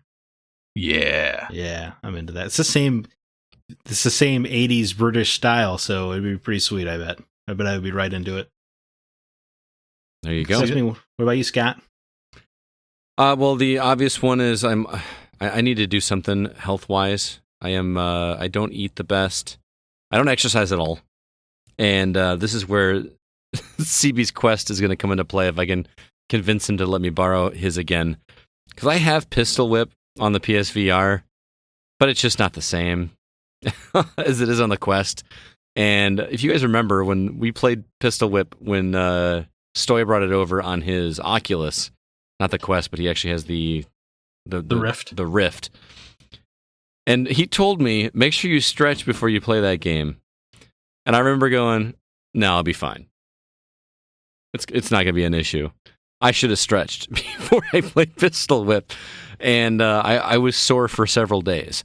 And my problem with exercising is that it's not even the exercising that's a problem. It's like keeping my mind occupied. Like I've always got to be listening to a podcast or watching a TV show if I'm on a treadmill or something like that. That's my biggest problem. Does it come back to you feel like you're wasting time thing? Yeah, I know I'm not. It just feels. I was just curious. Yeah, I know, because I'm doing something healthy, but I could be accomplishing something at the same time, even like listening to a book or watching a TV show that I'm getting caught up on or something. But putting a game in it would just totally help me. I could get really awesome at Pistol Whip. Beat Saber's fun, but I don't get nearly the same workout as I did. I tried doing the Ring Fit thing last year, and I played it once, and it kicked my butt, and I wound up giving it to somebody else. Ring Fit. Yeah, I should get on that Ring Fit thing, dude. Ring Fit is legit. Like, I'm surprised at how well that thing worked. No, but I feel like the only way you're going to get a loser like me to work out is to gamify it. I mean, the game is so... it's like an RPG. Like you're doing these exercises for for attacks and stuff. With a very buff dragon that the internet was weirdly thirsty for, I remember. Yeah, I will tell you right now, I like really got into yoga thanks to the Kinect. Oh, really? Yeah, and I actually kind of want to get back into yoga because that is actually really relaxing and it works. And it kicks your ass. Yeah, it really does. The jokes about yoga are that you're doing nothing, but it really...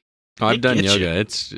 My problem is that I'm super long and lanky, and I can't reach my toes. So I feel really dumb playing. I'm tall and fat, and I mean, I can reach my toes. If I can reach my toes, you can reach your toes. I can't reach my toes, dude. I'm short and fat. I don't know. I got my toes eventually.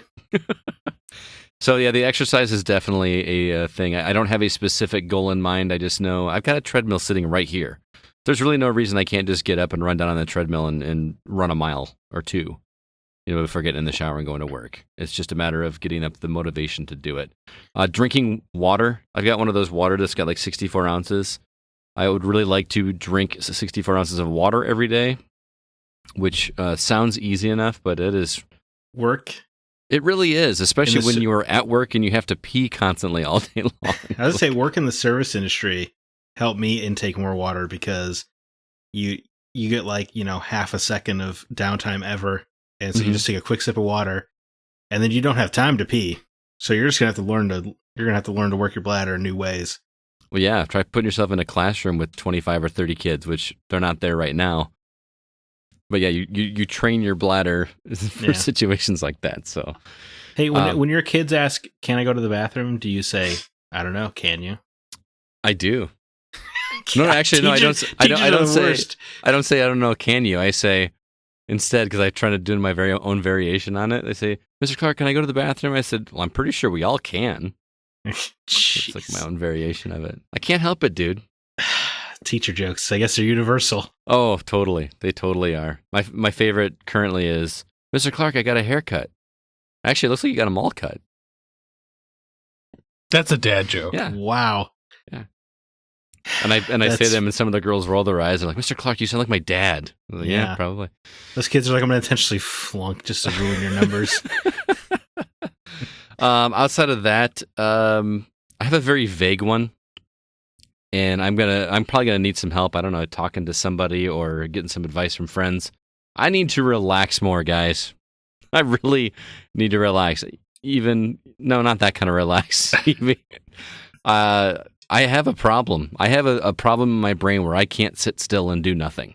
I wonder if there's a way you can like start off by just turning your phone off for 15 minutes every day. That's easy. But then every month, it's not. Every month increase it, Mm-hmm. By February, you're turning it off for 30 minutes a day. I don't know if it would be easy because I'm going to openly say I've sat around you for like 24 hours at a time, Scott. Uh-huh. I don't think I've ever seen you go longer than 5 minutes without picking up and looking at your phone. I didn't want to be as direct, but I don't think you can get to like by April. I don't know if you have it in you to like turn your phone off for an hour. You don't think I could have my phone off for an hour? in Every over day? over 4 months. I'm saying, okay, like here's a resolution pitch. For 10 minutes every day in January, for 10 minutes, you turn off your phone. And then in February, you increase it to 20 minutes. Every single day, your phone is off. So that way, by But how am I June, going to time it if my phone is off? Are clocks this still amazing around? thing called a watch. Did they stop making clocks? Anyway, by June, you would go 1 full hour with your phone turned off every day. Do you think you could do that? I want to double that limit. I don't, because January, I'm trying to keep it reachable. January, 20 minutes. If you're gonna go, just go for it. I mean, 20 minutes is totally doable. But the next month, double it. That's why I'm trying to keep it realistic. It's like his fast food chain thing. You have to go slow, or you're gonna resent it. I like that idea, though. I like that. So you guys are saying the reason I can't relax is because of my phone? Yes. No, it's your addiction to technology. And your phone is the most readily available piece of technology. Yeah. I think it is, because your phone is always inundating you with something, right? Social media update, you got an email here, oh, look, a phone call, anything, right? Like, oh, let me check the headlines. All of those things are adding to your inability to relax. Mm-hmm. Because your brain is used to that drip feed of constant new. So it's when you do try to relax, it feels like you're wasting your time, or you're not getting that hit of endorphin or serotonin. Yeah, man, I think your phone would help you relax. All right, phone. I accept your challenge. Is there an Oculus in the by the end of the year? Okay, so clearly, you talk about you need motivation. How about this? We motivated you with an Oculus Quest. And it didn't work. Like, if I could go 24 hours without looking at my phone, have my phone off for 24 hours? No, because that's really easy to do. You can do it once. Yeah, anybody can do that. Come on. All right, let's get on to the actual gaming resolutions. I like that idea, though. I think I may have to do that. All right. What goals are you setting for yourself in the coming year? Anything you'd like to accomplish, or maybe move out of your comfort zone a little bit? What are some ideas that you would like to do? Zach, let's start with you. Right. Well, I have two, and I'm going to go with Jordan Derringer Hike's comment because he stole one of mine. Mm-hmm. I'm going to be lame and set the same goal for myself as I usually do: more platinums. I've scored 20 so far in the year 2020, bringing my total to 126. I'd be super happy if I get that number close to 150 by this time next year. So while I'm not nearly as impressive as Jordan here, I did used to really dig into games and go for those platinums, and it was a lot of fun. And so I feel like I'm averaging 1 or 2 a year right now. Wow! It's just not as exciting as it was. So I think I'm going to get this Arkham Asylum Platinum to kind of kickstart things, and then I really want to, when I fall in love with the game, I kind of want to, instead of always worrying about gotta move on, which is a little bit harder with the podcast, of course, but I do want to try to make time to go back and do things, right? Because like Ghost of Tsushima is a game where I want to do all the side stuff, but I got so distracted with, gotta play this, that it kind of lost it, and I want to go back and get that platinum. It'd be a lot of fun. I thought about going for the platinum in Tsushima, but there is a couple things in that game that are just stupid to me, like finding the banners or finding the artifacts that are just like randomly. Like I hate things in games that they make you collect where they don't put it on the map and give you any way to find it. Let's say without the those maps you could find in Assassin's Creed that would pinpoint all the stuff, or they did that eventually in the Assassin's Creed games, but in Assassin's Creed 2, well, yes, those famously. banners and the feathers that you had to collect, you just had to pull up a map off of IGN and just cross them. I did that. I did too, and when I got done crossing it off, I had one missing. Me too. Oh, really? There's still one flag or feather, I can't remember which one it is, that is still missing to this day. And there's no way I was going to go back and run to every single one of those points all over again. See, but you remember remember the chase, though, was so fun? I want to do that again. But I guess part of it is honestly to 100% Assassin's Creed 2 is the length it would now take to finish the story of an Assassin's Creed game. Right. They're just so much longer. Mm-hmm. So it's probably part of it. But I still do want to get deeper into games more often. I would like to get back into the achievements a little bit too. I was a little disheartened when CB pulled so far ahead of me this summer. It's always fun to have that like friendly competition, but when you have someone that has nothing but time on his hands to go do this, to get all these achievements, what are you like you're like 5 digits ahead of me now, right? You're in the 10,000s. I am at 246,000. Yeah, I'm at like 230. So yeah, you're 10,000 ahead of me. Like there's just no catching CB.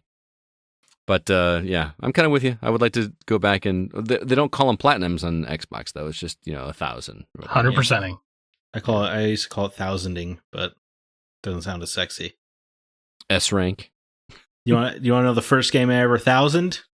Sure. Batman: Arkham Asylum. Really? Yeah. So in fact, it's the first game I ever 100%ed because I used to hate when I was a younger man. I hated side quests. Oh, okay. I would just mainline the story. I was like, I don't want all this fluff. I don't want to find collectibles. It's so annoying. And then finally, I wanted to beat the Riddler so bad that I did it. And it, you know what? It changed. That's changed the way I play video games. So that is the first game you've ever 100%ed? Yeah, that was indeed. I think mine was Yoshi's Island, Super Mario World 2, Yoshi's Island on Super Nintendo. Was that? Did it have like a bunch of hidden stuff? It was more like, collect 5 red coins in each level, collect the flower. Like you had a checklist of things to do in each level. But it was like a big deal because each island had a little marking that showed that it was done. And then once you got them all, the island actually in the title menu actually changed. So when you booted the game up. See, you were smarter. You were smarter when you were younger. Because I didn't even know that Super Mario 64 levels could be replayed that often until I needed enough stars. Because you can replay Super Mario 64 levels and like, I'm going to get the 8 red coins this time to get a different star. Yeah. I would just ignore those as much as I could because I thought they were so lame. Or Tony Hawk games, I would do the bare minimum goals to get to the next level. Mm-hmm. What a dumb kid I was. You want to get through it with the least amount of resistance possible. Yeah, I just want to see the credits, man. But now I always want to do all this stuff. Yeah, it's crazy how we change. Yeah. And then my other one is I'm going to, I want to write an editorial a month for the site. Dang it, man! You stole mine. Did I really? Yeah. Oh, I guess I should have seen it coming because we both are constantly talking about how we want to write more editorials and opinion pieces. Mm-hmm. But it's just, we're writers, Scott. It's inexcusable that we don't do this more often. Mm-hmm. The one that I remember writing for the site, I was super proud of, and the director of the game had read it when I met him at E3, and that felt super cool. So why would I not more often write these things? Right. See, for me, it is, I made such a lofty goal for myself this year in 2020 for how many reviews we were going to do for the site. And I forget that even though I'm not writing all of those reviews, that there's still a lot of back end work for me to do. Well, and you to do too, because editing, I mean, seriously, it takes up so, I spent hours last night and hours today getting some reviews published on the site, which each one takes me at least a half hour, 45 minutes. Just doing the prep and stuff. It takes so much longer than you would think it does. Mm-hmm. And then by the time I'm done, it's like, okay, and I got to write mine. And I'm just like, I need a break. I'm just, and here I am 4 reviews of my own behind that. So yeah. It's so funny because if you finish them, we hit the lofty goal. And if you don't finish them, I write more reviews than you this year. So I feel like either way I win. If I finish the 4, we finish at the same number of reviews this year. Yeah, that would be cool. And then we hit the number we're going for, right? Yes. Yeah. Actually, we could very easily exceed that number if we, because I have a bunch in the hopper from other writers. Oh yeah, we only have like 3 days left. I know, but I'm off work. I can knock out 4 reviews in a day. All right. Okay. I gotta beat the game real quick just to be ahead. No, dude. Just hit 20. I like the idea of us being the same. Get a cell phone game just so I can right. Just gotta download. Oh, that Marvel just put out a new phone game. I'll review that. Perfect. All right, CB, what about you? Any gaming goals for 2021? I always set some of these. I actually achieved all my ones from last year. All right. So I know I wanted to play and beat 4 PlayStation games, which I did this year. Mm-hmm. I hit 35,000 gamer score this year, and I played some more VR. I'm upping the ante for myself. Right. 50,000 gamer score this year. Yeah. Which is going to be, that's going to be tough. And 20 books. I think you should just round it up and say just get to 300,000. That's like the ideal, but I want 50K. All right. 50K in 1 year. Six PlayStation games this year. You're going to finish 6 PlayStation games? Yeah. All right. And 15 reviews for the site. Okay. Like, I want to do at least 15. That's a big number. Nice. Gotcha. Any of the listeners' reviews you wanted to share as well? Yeah, man. I got some. Okay. From Adam Zed, first off, I'd like to game more, and actually finish more games this year. I got in a bad habit of losing interest and not rolling credits on games. This one kind of hit me a little bit, and I chose this one because I actually earlier today went through all my old Xbox games. Like original Xbox or Xbox 360? 360. Okay. And there is a ton I did not finish that I thought I did. All right. So there's going to be a lot of backlogging this year. Like, I thought I beat Catherine. I didn't. Oh, really? I would like to revisit that game. The game is so good. So I'm going to be going through a lot of those, trying to clean up a lot of the ones where, like, when I was scrolling through, I'd be like, oh, I only got 150 achievements for this game. Like 150 achievement points. There's going to be some cleanup this year. All right. So that's a big one. But then the one that kind of hit me a little harder was Scott Wars. Mm-hmm. Because he says, my resolution is getting another generation into gaming. My son got all the hand-me-downs, TV, PS4, Xbox. Hey, and it is already working. He's 100% 2 Lego games already. The excitement he has, I wish all of us could be like that when we were gaming. My son, over the past few months, has taken a much heavier interest in retro gaming. Mm-hmm. It's not all Fortnite for him anymore? No. Dude, every time I'm over there, he's still playing Fortnite. Every time I come over there. Oh, man, Green Arrow comes out soon.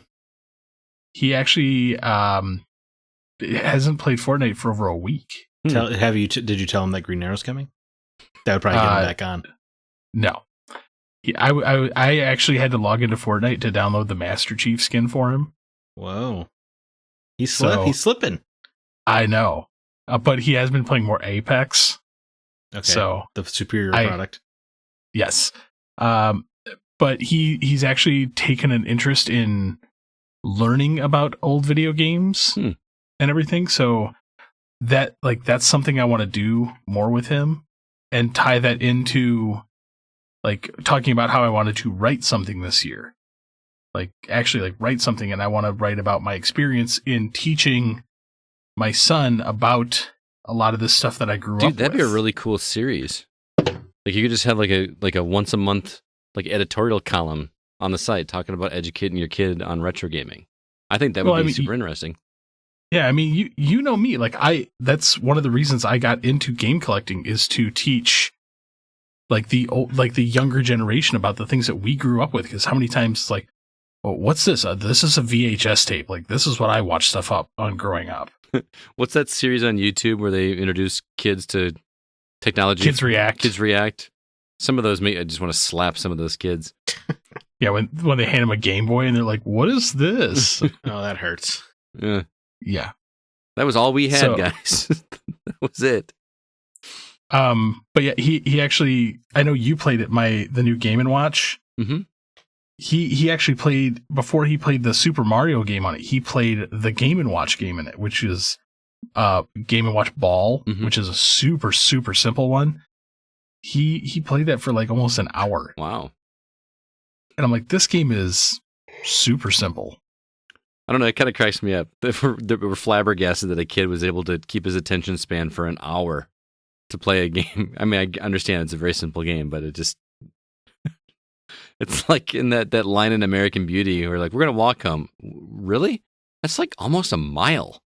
Like, anyway, I like that, man. I think you should totally do an editorial series on the site for Baby steps, man. My writing's not that good. That's what you can call it. Baby steps Baby into steps. gaming.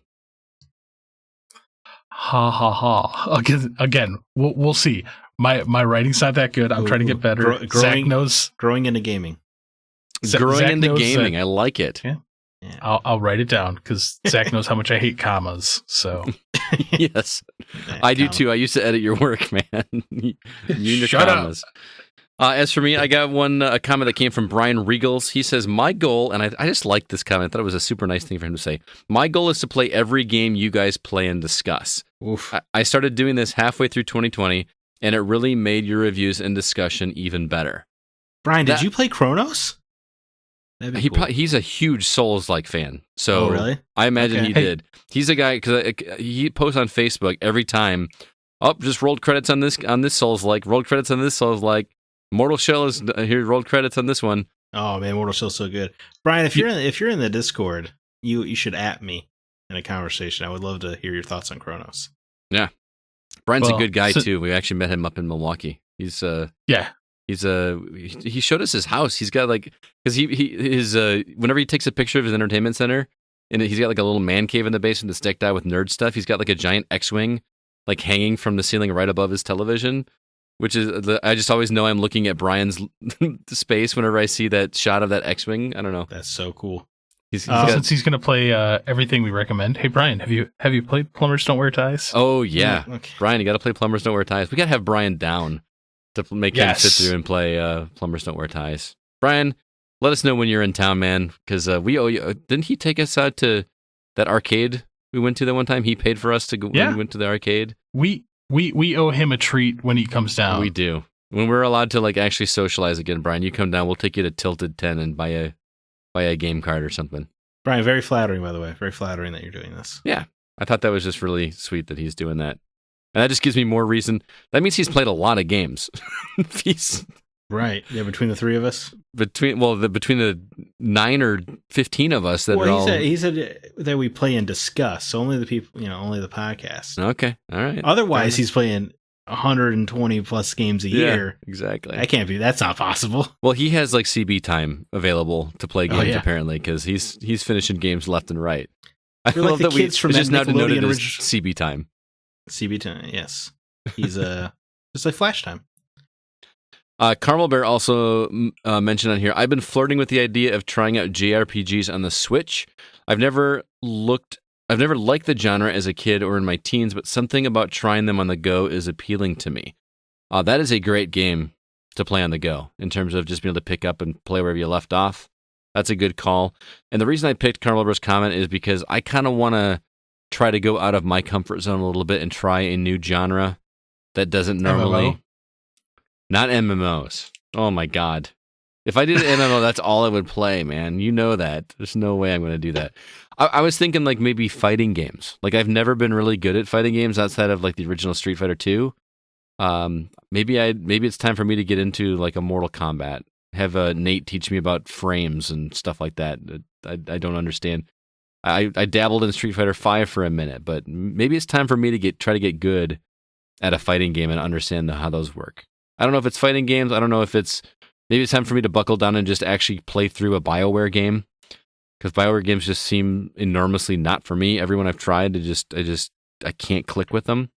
Not even Mass Effect 2. Huh? Just play Mass Effect 2. Okay. That'll be the next one I try. I'll pay the $3 to make my decisions at the beginning or whatever. Yes, exactly. Please do. And do that. So yeah, I want to go out of my comfort zone a little bit there. You stole my idea with the editorials already. I wanted to also do one editorial per month. Well, wouldn't it be great if we both did?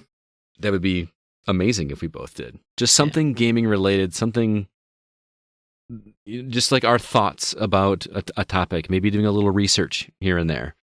Right. Apparently, we're all doing an editorial a month if I'm writing about my experience with my kid. If we did 3 editorials a month for the site, 36 editorials a year, I say we make that a goal for ourselves. We That'd keep be track pretty of magical. it. Do that. My other goal was going to be another personal one. I'm on pace right now to do 20 reviews this year, 20 games that I reviewed. I want to bump that to 2 a month. So 24. 24. I'd like to be able to say I did 2 reviews a month, which is going to be a tall order. And I don't want to do the thing like Zack and I were joking about earlier about like just finding some, cell phone game or Some jank. But I need to limit myself and not do like a Valhalla, because I'm not going to do a Valhalla in a month and review it and do podcasting and reviewing a second game and an editorial. But I think we should all three keep each other accountable on this stuff, especially the editorials, at least. Like, where's your editorial, man? Let's do it. I'm just going to show up at your house and start tasing you until you do it. I'll know CB never committed to the editorial. He wanted to do a book or something. I don't want to badger him into it. I will attempt. All right. If I get 6 editorials out this year, I will be happy. All right.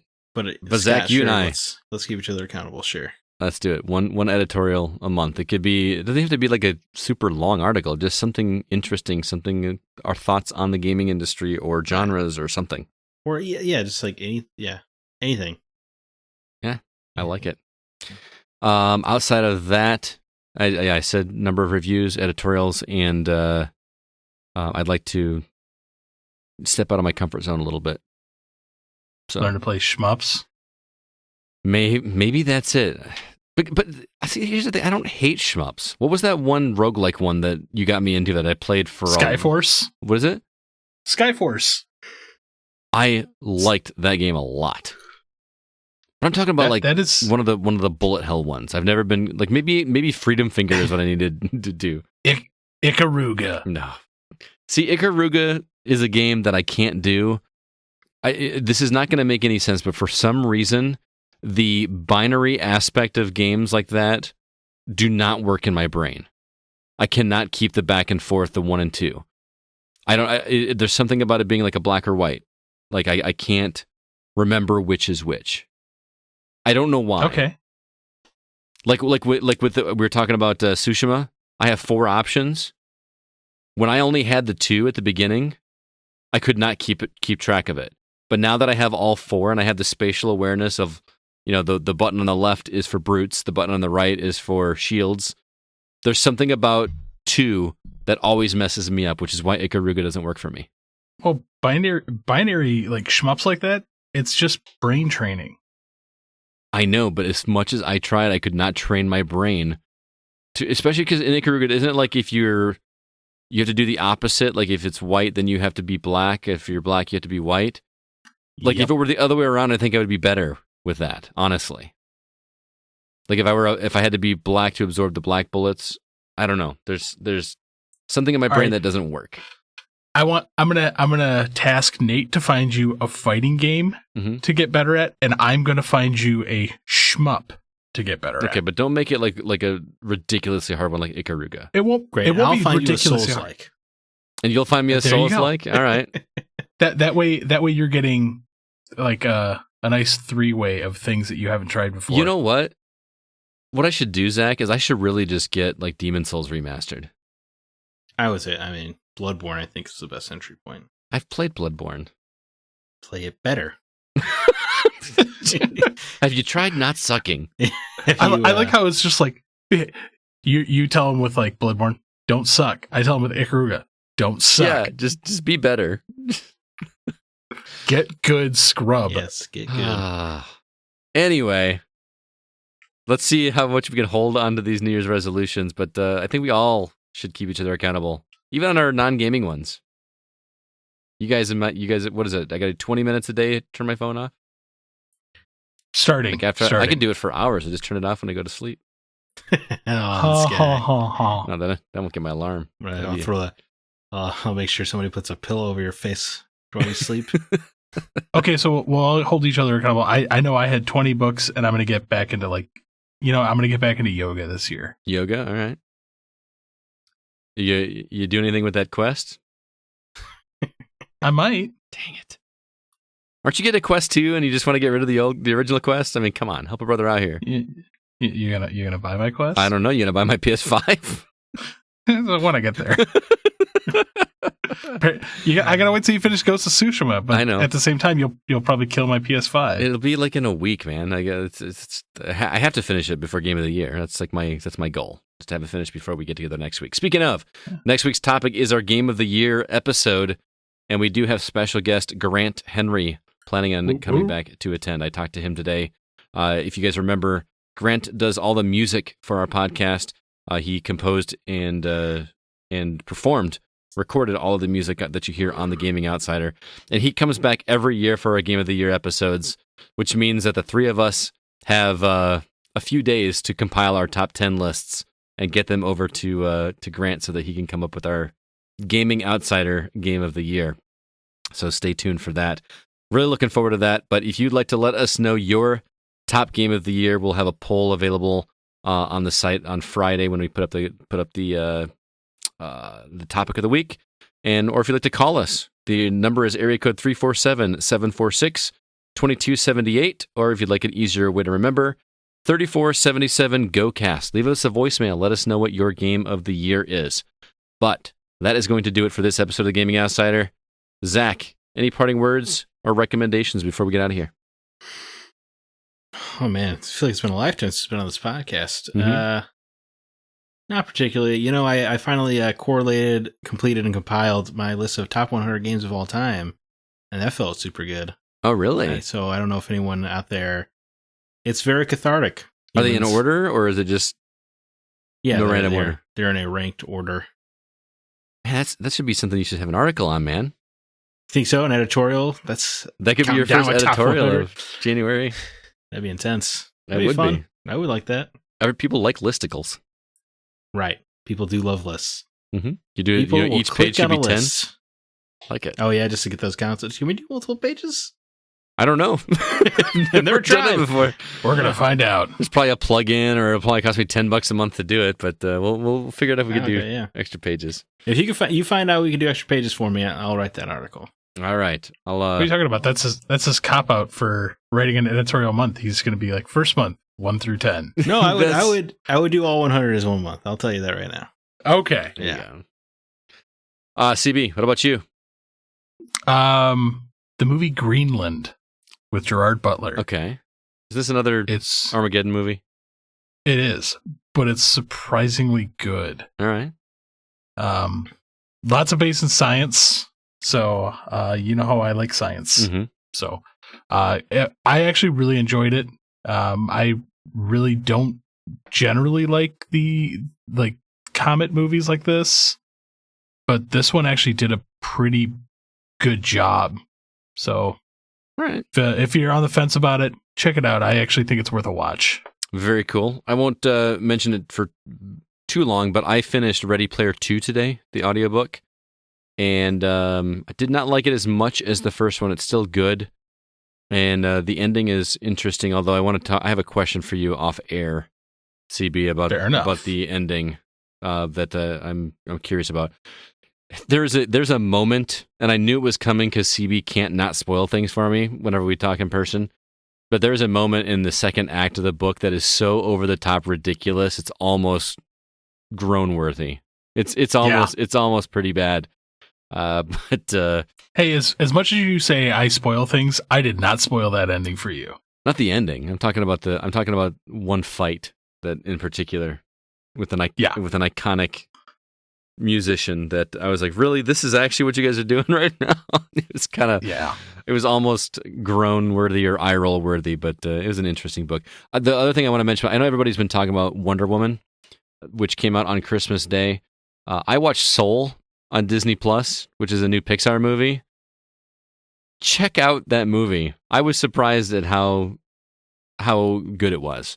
It starts out slightly rough. It feels like it's going to go really, really kiddie.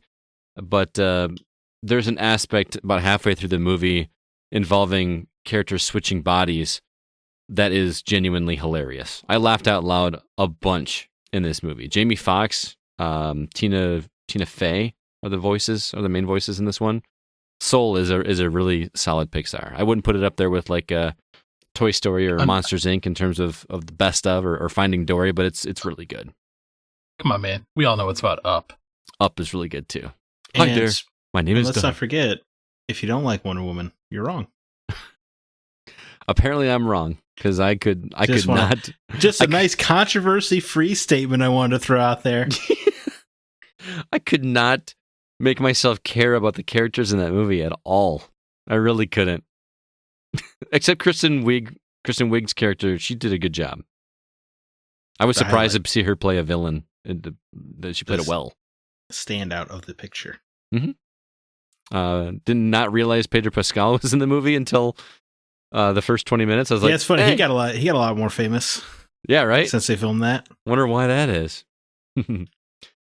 Anyway, let's go ahead and get out of here. Thank you, everybody, for checking out The Gaming Outsider. Just want to remind you that it is produced by Nate Lucas, and all of the music you hear, as I mentioned, is performed by Grant Henry of Stemmage and Metroid Metal. Be sure to check out his stuff over at stemmagemusic.com. Also, be sure to email us if you have any questions or concerns. Our address is feedback@thegamingoutsider.com. Until next week, I'm Scott Clark with Zach Parkerson and Chris Behrensmeyer, and we are The Gaming Outsider. And remember, there's no such thing as a bad game, just games that aren't for you.